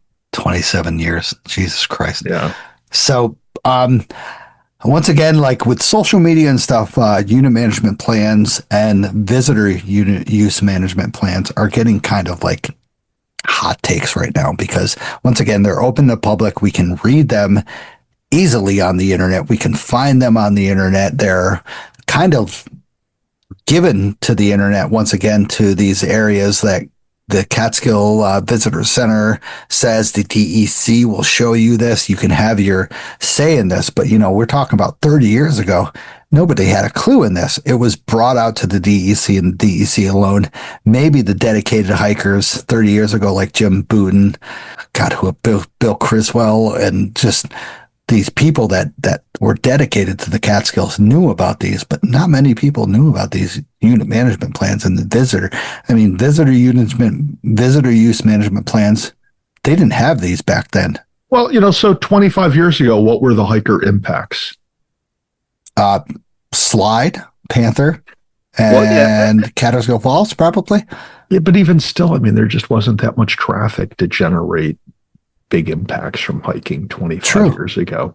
So few people were coming up here and hiking, and you had to be really, really, good at backcountry navigation back then to get out to Rocky, Correct. Yeah. But people today, you can download an app on your way through Phoenicia and a couple hours later be trying to find your way to the canister on Rocky. Oh, I thought he was just saying like to the post office in Willow. Yeah. Well, on your way back, in the old days, you would drop off a postcard at the post office and mail it to your friends. Hey, this is what I did this weekend. But now you just wait till you get cell service and you upload it. Right? Like, geez. So now we have, once again, these unit management plans that are coming out. We have the most recent one, the formerly Trailless High Peaks Unit Management Plan, which was released this year, and we talked about it in the past 2 to 3 episodes. Definitely covers everything of the 16 High Peaks trail lists, but are very much trails on the Catskills. Tad is kind of researching this stuff, did a big Indian fur. Previously, I'm researching more of the vistas and stuff like that. So Tad and I are both dissecting these visitor use management plans and the unit management plans because, they offer a lot of stuff. So the VUM proposes that existing formal trails be discreetly marked to reduce erosion in illegal herd paths. That sounds really weird because illegal herd paths, there's no illegal herd paths. Yeah, I just wish that in addition to using the phrase discreetly marked, they would show us what they actually mean by discreetly marking a trail when the marking is supposed to, grab somebody's attention so they stay on the trail. Yeah, it shouldn't be discreetly, right? Yeah, how can it in one moment be discreet, yet at the other moment, when you're between 2 markings, you can find, that next marking. How does that work? What type of marking are they envisioning with respect to that? Yeah. Maybe they're so discreet, I will never know because I won't see them. It's like Batman. I'm discreet, but I'm going to tell you where to go. Yeah. Yeah, maybe you need like some special goggles that you need to wear when you walk through to, like you get when you go to see a 3D movie. This is how you identify the markings, is by wearing the right DEC goggles. Yeah, this is how you go between Cheryl and North Dome because you have these special goggles. Yeah. You can only buy them with the DEC, so this supports the DEC. So also the canisters are staying, but routes are shifting to reduce impact. Kind of yes and no. It's going to be a tough task by the DEC. So reduce braiding and fragmentation. So once again, Tad was here. Tad has been here a lot, the Dink and stuff like that. You are very familiar with that area. That's like, I'd have to say that we should rename that from Dink to Tad, like Dink Tad. Well, that sounds horrible. I don't want to be blamed for the...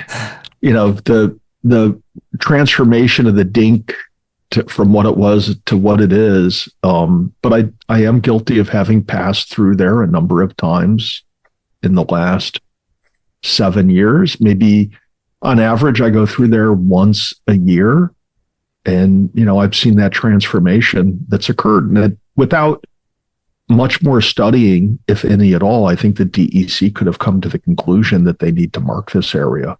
And that's one of my major criticisms is it's not necessarily its impact on the bird population. It's not necessarily its impact on the environment for the sake of the environment. It's just apparent that this area saw a lot of hiker traffic from a variety of different hikers pursuing different objectives in the Catskills, or frankly, maybe pursuing no objective at all.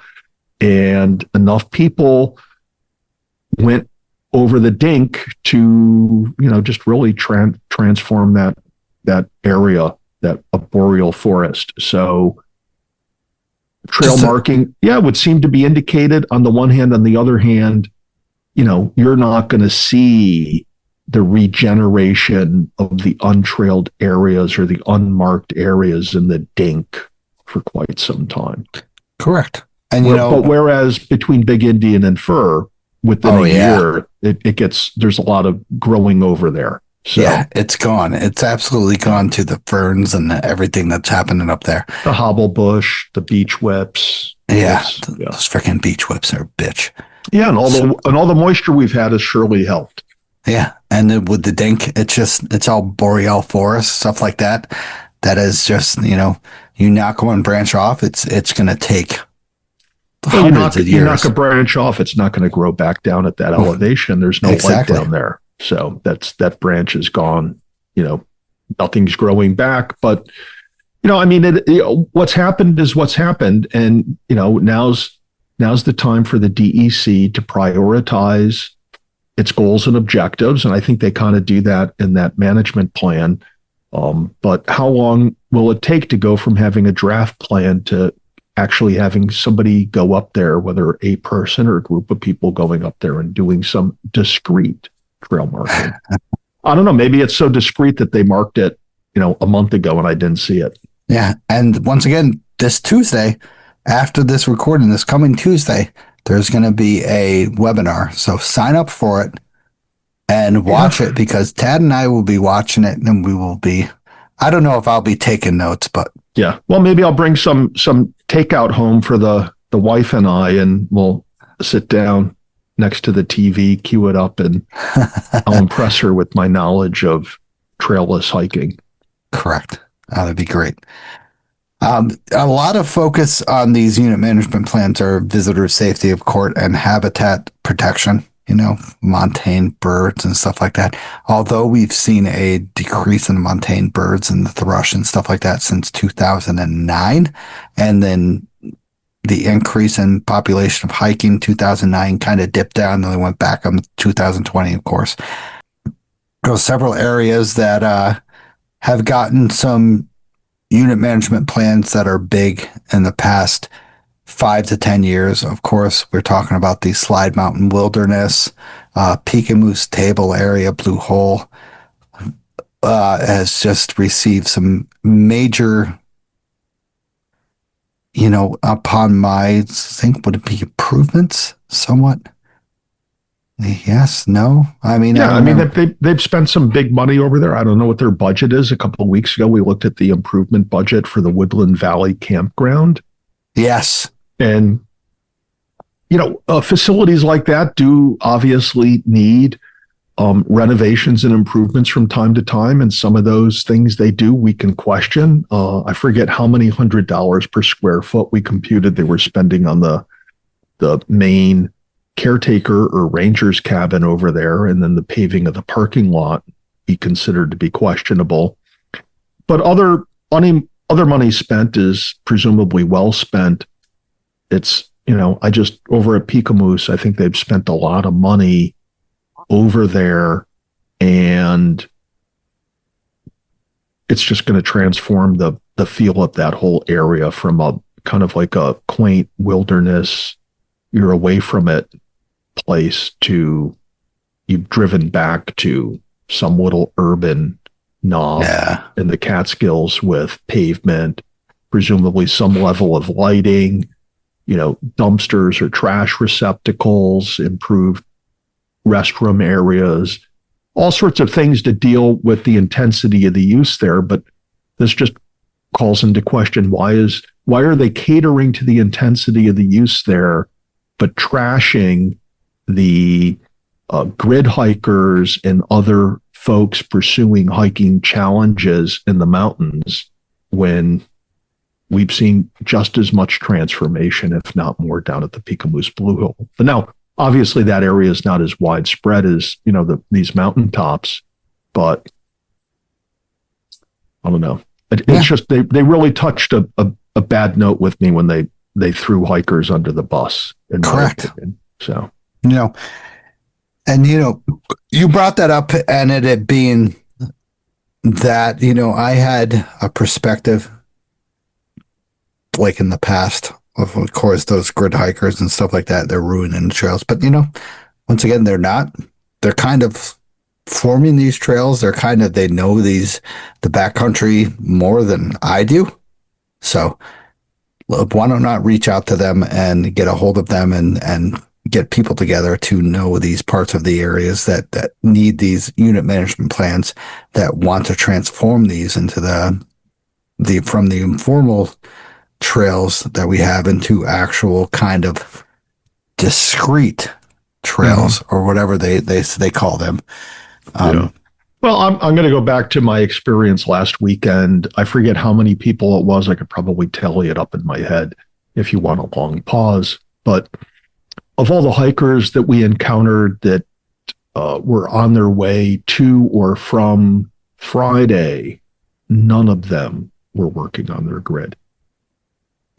Okay. So we encountered, a bunch of people. I know one group of 5 went over the dink to get there. To my knowledge, none of them were working on the grid. One of them, I think, was working on her first round of the 3,500. Maybe 2 of them were, but none of them were out gridding. Now, obviously, 2 or 3 years from now, they might be using that hike on their grid list to say, okay, I hiked Friday in the month of July in 2025. But that's just inevitable, man. If the hiking in the Catskills is in your backyard, it's convenient for you to get to, and that's where you go to get your wilderness fix, particularly, in the upper mountain areas, you're going to do it whether you're gridding or not. I know people that did one grid and then they keep hiking. They don't have a piece of paper that they're checking off boxes onto their second or third grid. I know one guy that's got like 4 or 5 sheets going. He's not trying to go from one grid to the next. He just, if he's hiked slide 4 times in the same month, then he just pulls out another sheet of paper and starts filling out the 5th sheet, and eventually he'll be filling out his second grid and completing it. And then the third, he just keeps working away because he just keeps hiking in the Catskills. There's nothing wrong with that. Mm-hmm. What's wrong with it is when you're going out there on a day where it's soft, it's muddy, the surfaces aren't as durable and you're going to be tearing them up as you hike. Or if you're going through the dink in, 3-4 years ago, if you're going through the dink and you're not avoiding the branches, you're just bending them until they break to get through. Yeah. I mean, that's completely uncool, whether you're gridding or not gridding. That's just wrong because you're leaving a trace by breaking that branch. Try to get around it without breaking it. So. Tad is triggered by the informal trails. Yeah, no, I think that, look, for the DEC to say that and then expect us to go out and maintain their trails for them, right? Yeah. They need to show us a little respect. Correct. And maybe, once again, people joining a lot of respect. Yeah, people joining this webinar could, cause a whole 180. I'm going to be fired up, man. I'm going to have 2 of those 11.4 bourbon beers. They'll have the chat fire. Discussion. I'm going to breathe in fire. Anonymous, this guy's just breathing fire the whole time. So with unit management plans, there's a lot going on. Once again, every area has their own unit management plan. So like breaks it down, Hunter Westkill and Wyndham Blackhead Ranges. They are definitely due for updates. I've looked over these. They're not in the spotlights like the high peaks areas are more over the area because, we all know that these all have good formal trails going up to the top. But the trail use is rising up there because of 3,500 peaks. There are views like I've been documenting that have been overgrown that need to be maintained. The visitor units management plan is a big thing that's been coming up constantly. I would say it's kind of crowd control strategy. I don't know if Tad, did you write that down? Was that me? The crowd control. Yeah. Yeah. It's basically, once again, these are the visitor use management plans are the bigger areas that are seeing more people. Blue Hole, Catskill Falls, that's the 2 big areas that are seeing some massive crowds. When are we going to see a Catskill Clove area? Well, a VUMP for Giant Ledge. Right? Jesus Christ! Thank you for bringing that up. Right? Yeah. It's got to be on the list, right? So you talk about that. I skim that shit. 1998 was the last time they did a unit management plan for there. How many parking spots do you think was there for your giant ledge? The most popular. Well, no, but back then, you didn't have to park because you would come up on the stagecoach. The what? That was it. That was even a road in 98, right? You'd get off the train, hop on the stagecoach, and go up to the hairpin. So take a quick guess. How many parking spots do you think they had in 1990? 4. No, a little bit higher. 6. A little bit higher. Really? Okay. 10. How many parking spots are there now? 10. Off the fucking road? 10. Still just 10? Oh, there's got to be more than That's 10. what they state. It's 10 parking spots. So I would say maybe like third or fourth most visited place in the Catskills still only has 10 parking spots. And so what's the solution? They haven't said anything. Well, first of all, they would need more land to build more spaces, right? And that's a very constrained area because you have the Esopus runs through there. Some people might not realize that, but the origin of the Esopus is just a little uphill from there, right at the Winnisook Lake. Panther Kill. Yeah, so you don't have a lot of area to work with. So when the DEC has a parking constraint and doesn't have a lot of area to build more parking, what do? 2 words, parking lot or permits. Ah, wow. Yeah. So if they can't build a bigger parking lot, then they go to a permit system.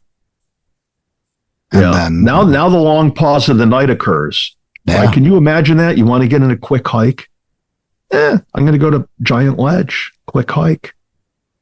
But you can't because you only can park there on weekends with a permit. Yeah. It's just, and then you get that guy down in wherever who gets a permit every weekend just in case he wants to go and hike, because spending, $10 or $15 for a parking permit for him is not a big deal. Right. So he's taking up one of the 10 spots or one of the 15 spots. Yeah. So every time you want to hike Giant Ledge on a weekend, a Friday, Saturday, or Sunday, you can't. We see that down the road from me is Sam's Point. They have permits there, right? In the old days, on a whim, you could just swing by, go hike Sam's Point or that area, from 8 until 10, 8 until 10:30, get back home before lunch, right? Do a quickie up there. And now you can't because you need a permit. And so what do you do? Like, what the hell with that area? Then the locals, we know the shortcuts to get in, where you can park and do a shortcut. I know where to park, hop on my bike, ride my bike 1.5 miles. I'm at Sam's Point. I know where to hike in from below it, yada, yada, yada. But it's just, that all of this is inevitable because these places are going to become more and more popular, whether it's social media, the internet in general, and sites like Outdoors and publications and whatnot. They're just going to become increasingly popular, and crowd control. It's going to come down to crowd control. The one thing that if they find a place for everybody to park and they find a way to convey everybody from their parking place to the trailhead, they'll be able to manage that flow. But the one thing that they won't be able to claw back is your experience at the view. Yeah. Which would you rather do? Hang out at that view with just your hiking party or by yourself, or be there with like 15 other people who just don't get it? Yeah. They're making noise, they're carrying on, they're doing all sorts of other things other than just like taking in the view. Yeah. And once again, these like parking areas come down to like, what can we do with Panther Mountain? Like you can't, there's very limited parking, especially on the weekends, Friday, Saturday, Sundays. Like they've gotten a shuttle down to Catskill Falls and stuff like that. Do we do that in Panther? Like Slide can get just as full and can go on the outskirts of the road on those days. I was there a few weeks ago, and I got there right around 9:00, and I was able to, basically back into where the plow truck pushes all the snow and parking lot gravel in the winter. That's where I parked. I bet you after I did that, there was only 3 more places to park off the road, and everybody else was on the side of the road. When I got, yeah. So at 9 o'clock, would you say most of the people that were there were dedicated hikers that knew what they were doing? It'd be too hard for me to say, because I didn't see these people unloading and whatnot. I did know, generally my assumption is people in Subarus and Subaru Crosstreks are cool. They know what they're doing. People in Teslas, no, not cool. Don't know what they're doing. Nice. Yeah. I agree. Go to the tennis court.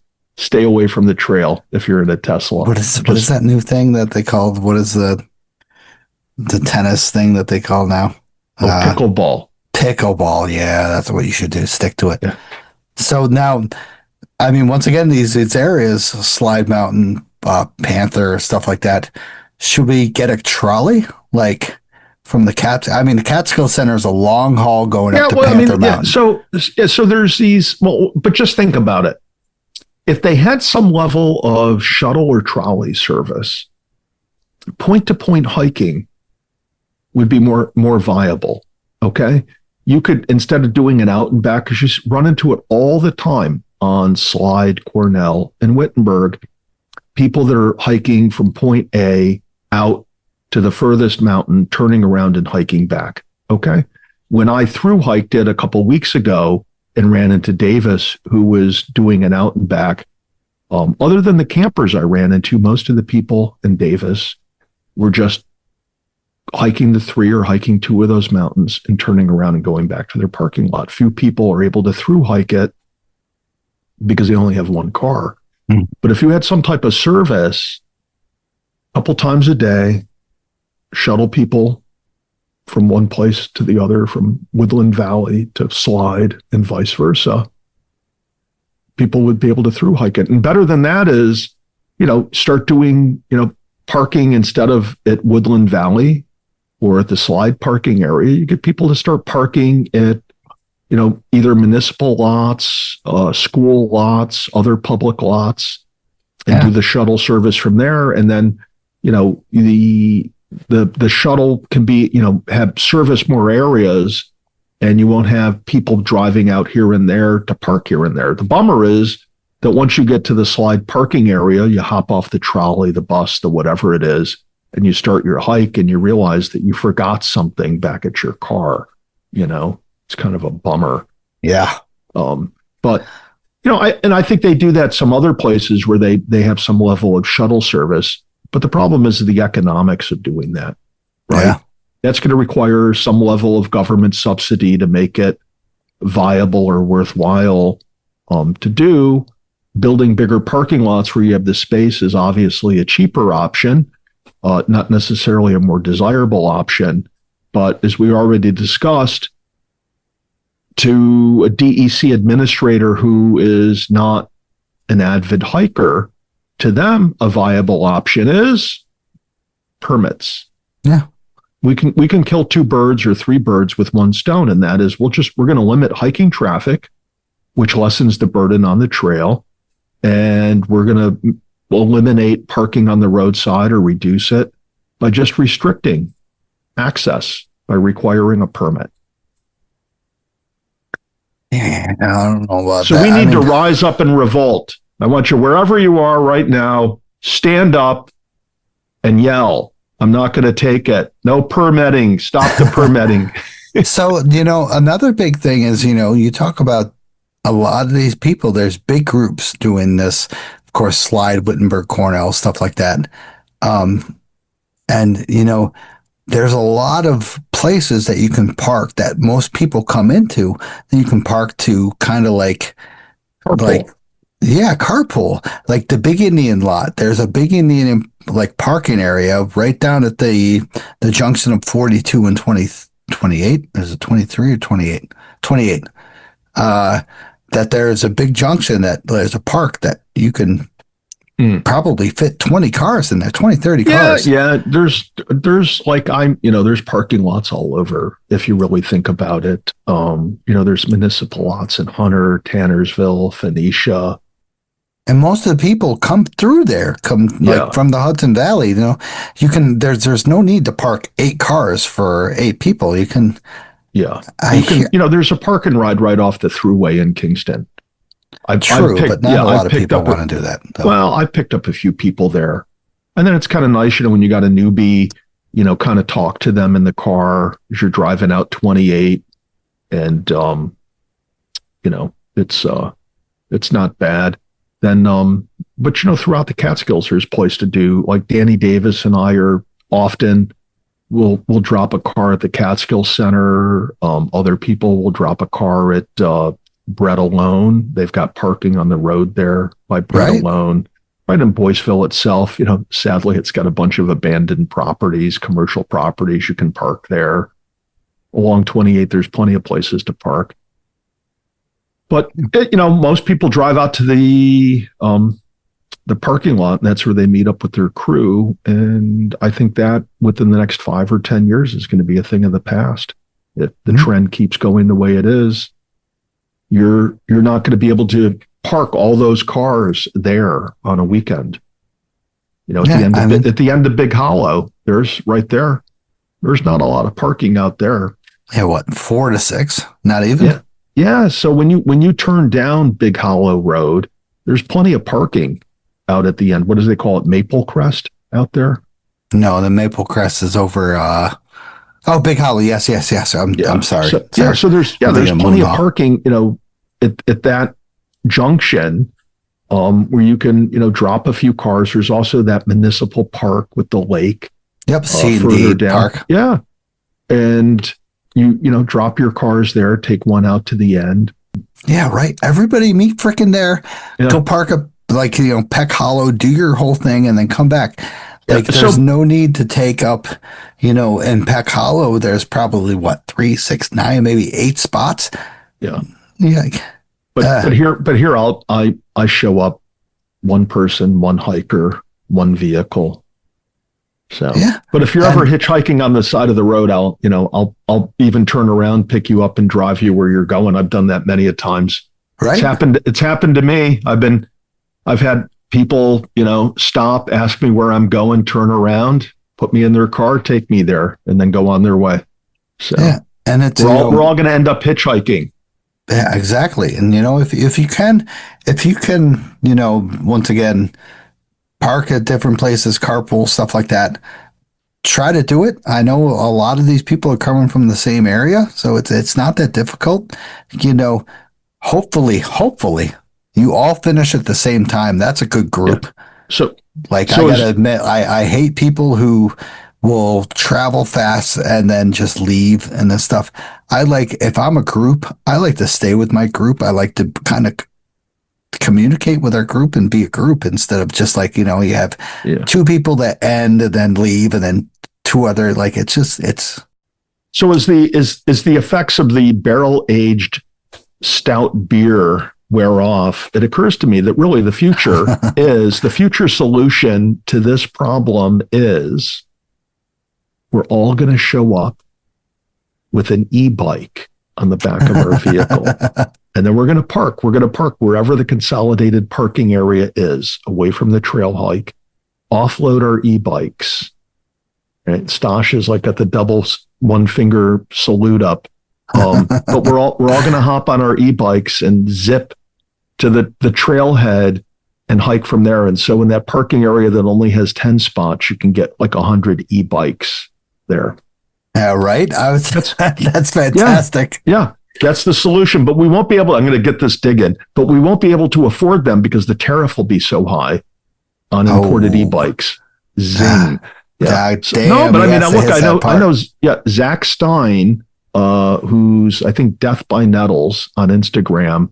He goes all over the place on this off-road scooter, electric powered scooter. He'll go from point A to point B, and then he just tosses it in the woods and starts his hike. Yeah, you can get 30 miles on some of those things. And how far? How far do you really? I do a lot of biking to trailheads in the Catskills, and usually it's 8 to 12 miles. There's a couple long ones where it's 22, 24 miles, but then it's going to be mainly downhill. Yeah, downhill. So like with an e-bike, you don't need that shit. You can just coast. Yeah, it could be recharging.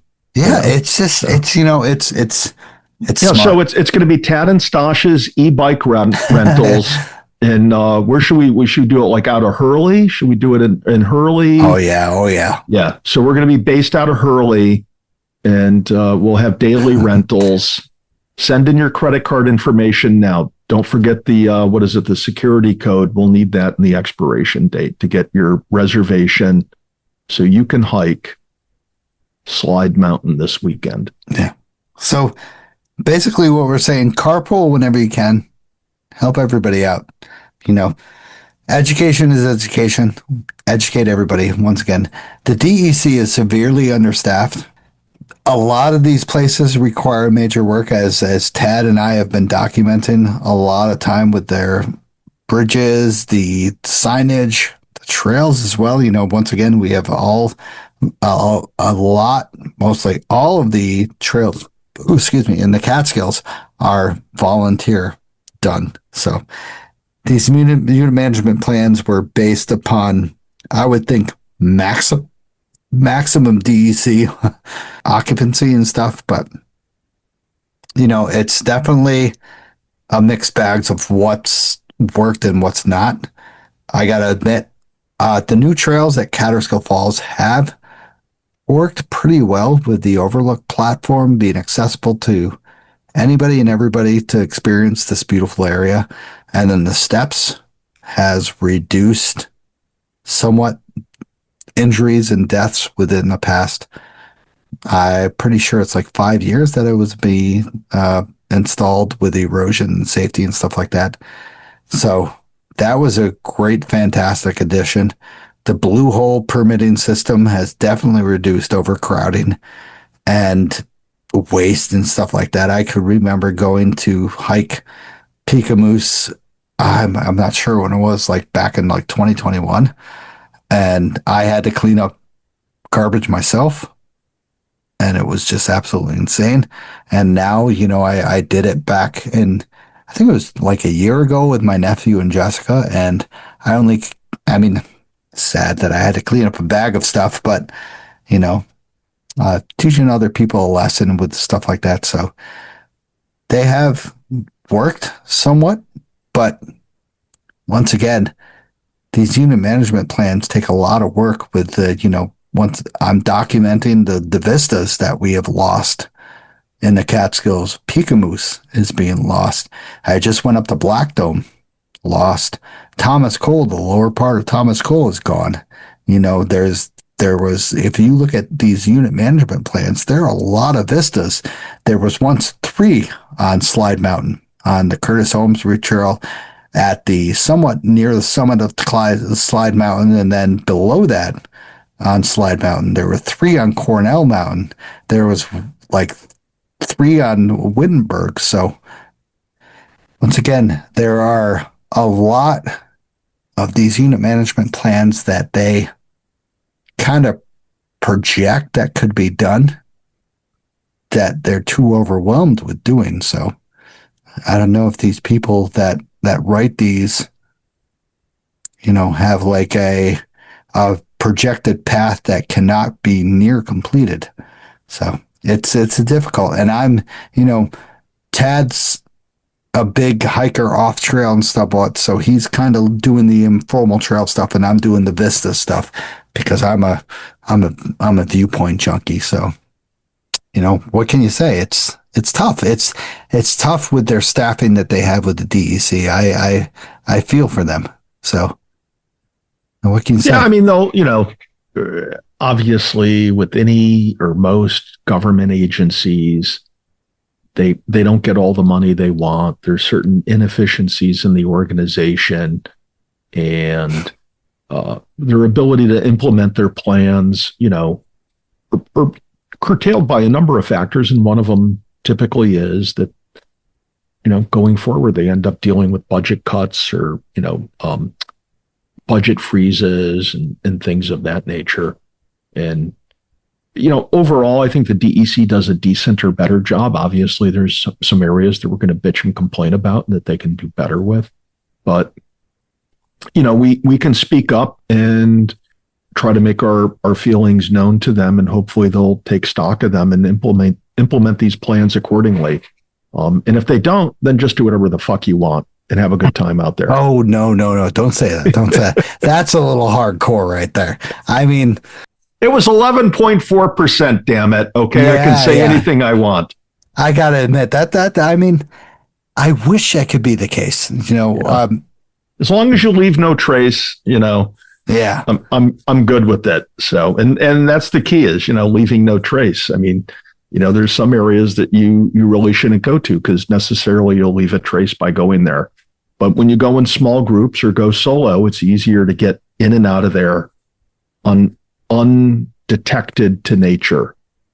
But, if you're like Ted and I, who clean up after, other people and stuff like that, Ted has the what is it? Leave 5, take 5? Take 5. Take 5 out of the woods. When the last one I hiked the Warner, when I hiked the Warner Creek Trail and the Willow Trail, it was pretty easy to hit my 5.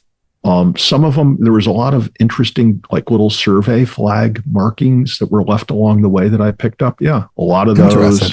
Yeah, and then your typical, power bar and energy bar wrappers, usually the corner of the bar, somebody opens their bar and that just, it's an accident. That tossed out of their hand. So, I was able to get that. But one of my things about when you are hiking, even on trail, with your footing, just don't like some people, you'll see them with their footing. They'll be like kicking stuff out of the way. Right. You ever see that where somebody like double kick into the dirt? I can see double kicking to get your snowshoe to seed because you're not disrupting the earth underneath it. But you'll see some people that are hiking up something and they'll just start like kicking loose rocks out of the way and doing this and doing that. And I just feel you should look for a better place to put your foot. If you're going up a little rock outcropping and there's some moss on it and there's some this on it and that on it, avoid that stuff. Don't knock it off. Find another rock, find some tree roots to use as a brace to get up. You don't have to go up by, knocking stuff off and kicking it out of the way. Because then eventually it just everything gets worn away. Stuff that took, years upon years to grow there. I don't think that's very cool. You see that on slide on the trail where people are walking around the ledges, heading towards slide from Cornell, and they don't go up the steep part. They've been working over to the right, and they keep going over to the right and further over to the right, and all of that area is getting exposed. So if I was involved in trail management for the DEC, I'd think about putting a couple ladders in there, a couple wooden ladders in there, because that whole face is just getting, destroyed by hiker traffic. We see that at Cornell Crack. It's a fun feature, but a lot of people don't like it. And so intimidated. So they go around to the side. And sometimes in the winter, it can be packed in and hard enough to get grip on, that going around to the side of it makes sense in the winter when it's going to be less destructive going around to the side because of the snow cover. But it depends. Once again, in the winter, you go around when there's snow cover, that's fine. But when there's not snow cover, you'll rip apart the vegetation and stuff. So I documented that today. Did you see my post today? Yes, I did. Right? You showed that workaround. It was freaking phenomenal. I love those spots. Yeah. And that's a spot where really that wasn't required. I've never gone through that area when it wasn't safely passable, even when it was full of ice, if you have the right traction gear on.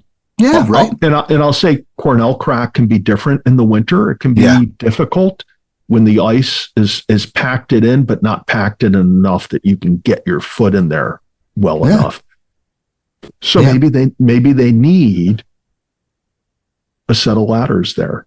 Yeah. Don't put them right in the crack. If people still want to use the crack, they can use the crack. But if you want to go off to one side or the other where the ladder is, give people that option. I don't know statistically how many people over the years have injured a foot, an ankle, an extremity at that particular spot on Cornell. But I can imagine that some people have, and that would be reason to provide some safety measure there. But if they don't, the workaround is just going to keep getting used more and more and more, and that whole area is going to get devegetated, and it's going to change Informal it. trail. Yeah. Once again, it brings back of what works and what hasn't worked. We have trail signs that are, I would say, decomposing now with their state of areas. And Tad, out west, out in the Western Catskills, we have had signs that are just like, what the hell does that say anymore? It looks like blood dripping down and stuff. Yeah. Even in Balsam, like, I was surprised, Balsam Mountain, an easier Catskill 3500 has these signs where they're unreadable. Yeah. Like, it's just. Well, it looks like some of the signs, instead of using paint, they used like decals or stickers. Yeah, right. Painting, and those are all peeling off. Yeah. The lean-tos are something that, Charlie has been doing a while with the Catskill Trail crew. Yeah. Stuff like that. It's tough to keep up with this stuff. And, we recently had one over the Jim Boughton. The Boughton lean-to over on Table was replaced totally. Yeah. But how long did that freaking take? 20, 30 years? Yeah, that's a significant sum of money. Often they have to bring the supplies in via helicopter because that makes sense to get them up there. I have to say, it's got to be really nice to have lean-tos in the Catskills to go camping in. My one daughter and I did it once, and the lean-to was in decent or better shape. But it's just one of these illustrations of the DEC. Well, the Catskills has a lot of features, from trails to lean-tos to bridges. And if you hike extensively in the Catskills, you see that not all of this stuff is well maintained. And it's not well maintained because there's not enough money to go around, right? Yep. And just look at the Woodland Creek campground, with how long some of this stuff, according to their own report, it's been 1960s. Yeah. These are places that hasn't seen money and attention in decades. So, the DEC is seemingly under budgeted, and they've got a lot of stuff to do. And then they're going to take on all of these informal trails, now going to have discrete markings, but they need some level of trail maintenance. Absolutely not. So it's a lot of, like, once again, it's a lot of stuff. One of the things that amazes me about the Catskills and other places in the Northeast is the volunteer base that comes out and maintains these features. From trails to lean-tos to people just picking up parking lots for the DEC. The volunteer community is pretty robust and strong. And if it wasn't for that community, just think what the conditions would be and how far behind the 8 ball the DEC would be. Oh God, I could only imagine. I'm trying to look up of how much the New York, New Jersey Trail Conference supports in the Catskills, but it's just, I gotta admit, it's just extensive. Okay, so the network of, within the New York, New Jersey area, 2,100 miles of public trails. So, yeah. Oh. And how many? Just think of what it would be like without them. Yeah, exactly. And volunteers and stuff like that. If you don't volunteer, look up to see where you can volunteer. Yeah. Join us, join me with volunteering. I gotta admit, it's fun. I love it. The accomplishment looks great. To hear Julie McGuire come down and Charlie Gottle, freaking legends of the Catskills, to say your area looks good. It's just one of those things that's just like, God damn. All right, I'm doing my part in the Catskills. Once again, you and me doing our part in the Catskills of influencing people to volunteer and such, Yeah. Well, we ought to reach out to Matt Smith because I don't see that he's posted any activities for the Catskill Trail Crew in a while, and maybe we should adopt his Catskill Trail Crew program. Yeah, I mean, I have and get our listeners out. We have once a month with our listeners, we'll go out and knock off a trail. I have actually got info, and then you can buy us a real hard cider. None of this fake. Send us in $6 or whatever it is. You can have a real hard cider transaction in the parking lot with Stosh. Hell yeah. That would be actually fantastic. So there's a big discussion on what we can say, as a public, as a group outside of the DEC. And you can get involved they have public comment periods, and there's webinars and stuff like that we can be heard, stuff like that. You can write specific feedback about trails, parking concerns. You can always send it to the DEC. You might not know that they take it seriously or stuff like that, but you never know. Like sometimes I will reach out to the DEC on certain aspects of the Catskills, and I don't know if it's because, they might know the podcast, they might not know, I can reach out and reach out to someone and I'll get a response back. Who knows? Yeah. Who knows? Just freaking do it. Send that freaking email. Yeah. Send Don't it in. Send it like crazy. Like, listen, you guys freaking suck. This is freaking bullshit. I freaking hate you guys. Don't do that. Let Chat GPT do it for you so you can do it a professional way. So we all sound the same. We all sound the same unintentionally. Right? Like let Chat GPT do it for you. So listen, send it to I'm pissed about this trail. Can you reform this to where it be respectful, but Stosh also is getting my pissed point? about the DEC's attitude towards grid hikers.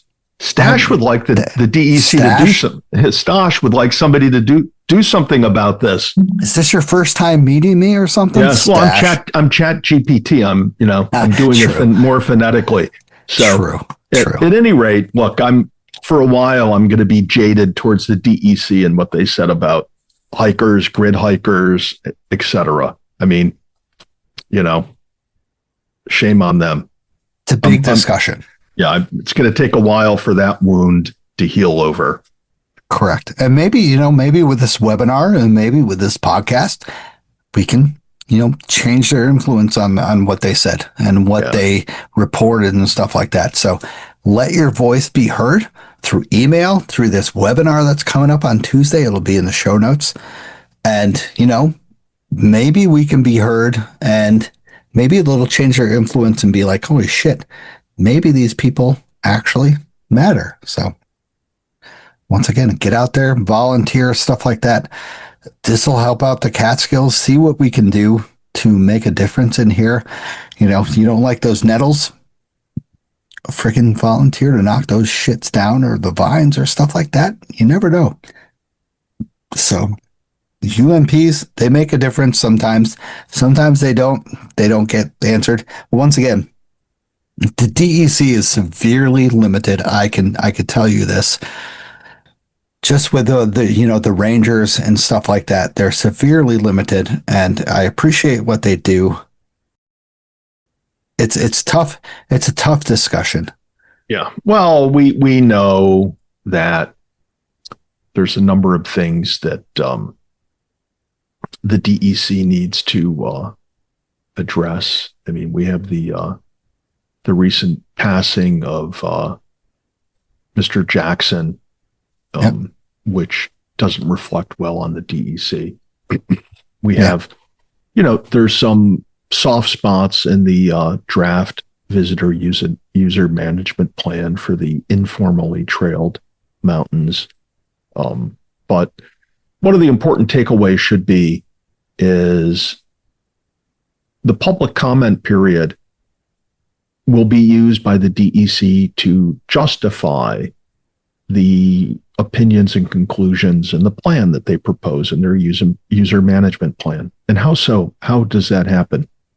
Well, if you study these enough and you study bureaucracies enough, you'll see that they'll also, amongst they'll give their scientific findings to support their opinions and conclusions. And then they'll also say that there was no negative public comment, that the public wasn't opposed to this. Now, they do that often, at least in the old days, when the public didn't even know what was going on and didn't have a meaningful opportunity for public comment.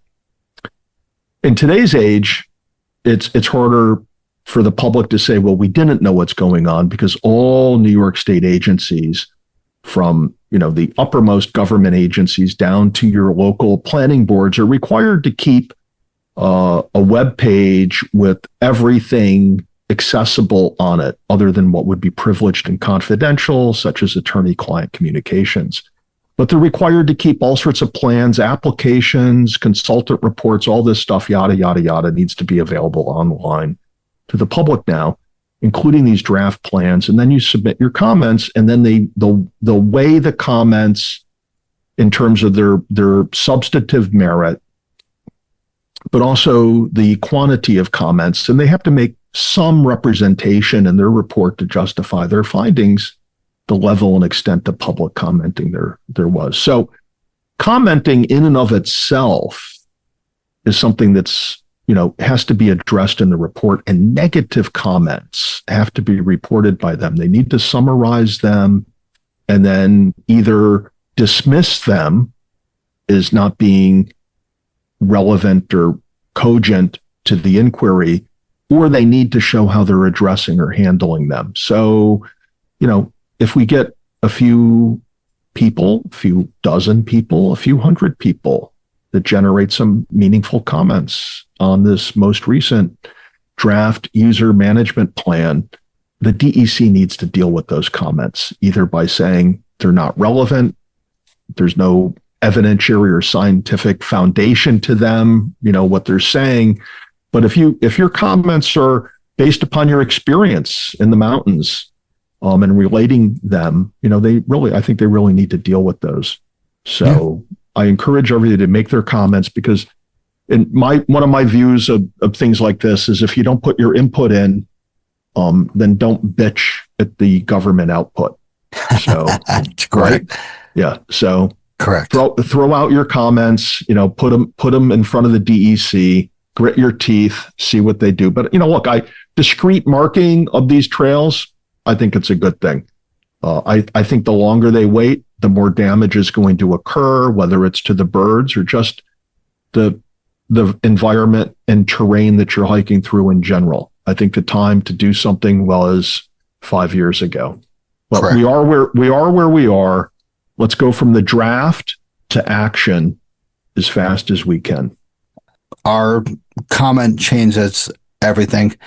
And with the way you said, your negative comments kind of change everything as well. So it's helpful to be there and be present with what's going on, especially with what's going on right now with the visitor use, stuff like that, increasing. We've seen a decrease, as we reported in the past 2 episodes. So, but still, you being there and you being present with what's going on, be there Tuesday. What was it? August 5th. The 5th. Be there to represent us hikers that hike these trails all the time, and not 3 times in 5 years. It's so sad. Yeah, well, if you hike the trails 3 times in 5 years, your comments are appreciated. Yeah, right. And if you hike these trails all the time, I think your comments are, arguably more relevant, because you're, maybe more in touch with these mountains. But the bottom line is, get your thoughts together, submit your comments. Yeah, as we will be there, and we will record the next day after and see what we think of it and stuff like that. It's going to be the last time I was involved with a DEC webinar. It was pretty long. I think it was the visitor unit management plan for the Catskill Clove area, which still is going on. Yeah. When it was supposed to be, I think, was it like a year ago that was supposed to be proposed and done? they're still like, what the fuck are we going to do with this area? So yeah, and that's one of my peeves with this one about the informally trailed mountains is, I think years have passed where where the DEC, they started studying this like 3 or 4 years ago now. Maybe that was too late. Maybe they should have started before then. And a lot has happened since then. Certain areas will regenerate faster. Others, arguably, not in my lifetime. But hopefully the DEC will mobilize and do something. And frankly, there's plenty of hiker volunteers out there that can go out and discreetly mark trails. So they should get going on this. Jesus Christ. Nice. All right. So discussion of unit management plans done. We'll see how long this one is. But once again, this Tuesday coming up. Yeah. Be involved, sign up. I think it's on, I will have the link to sign up in the show notes. If you don't reach out to me, I will give you the link. We'll be there and you'll be seeing me commenting on the side. And indiscreetly, like they mark the trails with somebody else's name. So post-hike brews and bites. Tad, what do you got for us? I don't have anything. I went to Stewart's and went and took a pee. Yeah, so I kind of told my story where afterwards I got done with this hike early. I needed to, on the hike, I kind of percolated and distilled some thoughts on a work project I have. And so I wanted some place to sit and write those thoughts down before they escaped my memory. And I went over to my trusty hangout, Local Goods, and was looking for a single brewski to pull down. And as I opened the fridge, some guy with his arm kind of reached in alongside me because he knew what he wanted. So we started talking about, what he was grabbing. I wanted to know if it was a good brew or not. And, we had a quick but fun conversation. He was there with his wife, Julia, their 2 kids. And so I grabbed what he grabbed, which was a beer. I said it earlier, but from Portland, Maine. And it was, it was okay. I'm not going to say it was great, but the best part about it is I was standing in line chatting with him to buy the beer. He grabs the beer and he buys it for me. So by just being a smooth guy. Yeah, just by being a friendly guy at Local Goods, I got a free beer after my hike. And I got a free burger when we did the live episode from you. Oh, really? Did I? Oh, yeah, I bought you a burger. You mooch. Nice. Well, you mooch. Nice. Yes. But my accountant says I can write it off because, you pay me to do the podcast. I'm a highly paid podcast professional. True. So I'm gonna do it as a tax write-off. Yeah. So the Local Goods, I will have them down. I didn't get to visit any place. I want to visit the Mountain King Brewing Company. I'm pretty sure it's in Wyndham soon. I talked to Julie McGuire about that too as well. She was into visiting them because She give it positive reviews. She hasn't visited them. Oh, she was like, we should visit them at the same time. And I'm like, I know you do like 25 peaks in a day. I can only do like 1, maybe 2, quite possibly 3. So, and then I can't ski down them in dry conditions like you can. So dry conditions. Yeah. I don't. She kills it all, and I'm just like, Jesus Christ. Yeah. So her and Charlie were banging it out today, and they went up. They did the whole range. So I met up with them down below and talked with them about the plane stuff, and it was really cool, and it was good to hear from. So did you get their view on the draft visitor unit management plan and the informal trails? No, I didn't. Yeah. The funny thing is, you say that when they were coming down, I said to them, I'm like, is this the informal trail that you follow to get to the peep? And then Charlie just laughed. And then I was like, Julie, because I noticed her at first. I was like, Julie fucking McGuire. And she's like, stopped and was insane. But it was just funny. Their reaction, Charlie's reaction was just probably like, you loser. Like you don't even know the trails here, but then I was like, oh, that's Stosh. Okay. Yeah. Well, I started when I was up there last, which was this winter, I saw that workaround being developed. And then the problem is that people that come up through there, they think that's the trail. So it just gets more and more developed that way. Such fun though, climbing up that stuff. That makes it the Catskills. That makes it more entertaining. Yeah, but honestly, some people come and they don't think that's climbable. They're not going to do that. They're going to go on what looks like a trail, which is that dirt path off to the left. And the problem is that, that dirt is being held there by tree roots. Yeah. And those tree roots are going to get more and more exposed as more and more people hike through there. And then those trees are going to die off because on the other side of the trees is just air. I mean, that's the side of the mountain. Yep. So I don't really see that as lasting all that long, maybe a couple of years, who knows? But to me, that's a sad thing because it's just going to change that. That was kind of just a cool little nook going through there, and you bang a right and there's the viewpoint.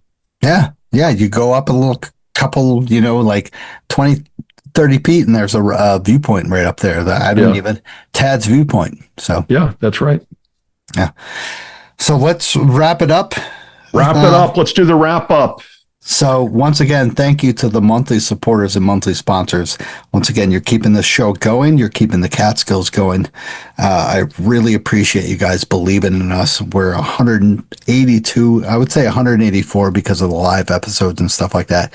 Deep, and you're still believing us. Awesome. Absolutely phenomenal. Thank you to everybody who has donated. Eric, really appreciate your recent donation. Also, thank you to everybody who is still listening. 182 episodes talking about unit management plans. What's going to be next? Who the hell knows?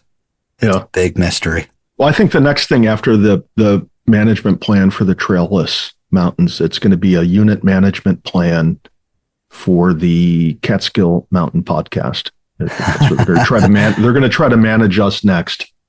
Amazing. That we're just too out of control. We're too unruly. No post-hike bruise and bites for us. Yeah, they're going to shut us down.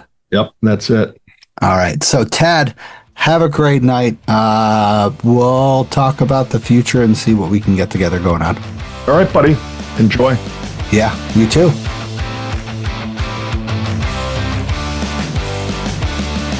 Hey, everyone. I just want to thank you for listening to the show. If you enjoyed the show, subscribe and throw down a smooth review on Spotify, Apple Podcasts, or any podcast platform that you use. You can also check daily updates of the podcast, hikes, hiking news, and local news on Facebook, Instagram, Twitter, and the official website of the show. Remember this, you gotta just keep on living in the Catskills, man. Livin. Wicked, wicked, wicked, wicked.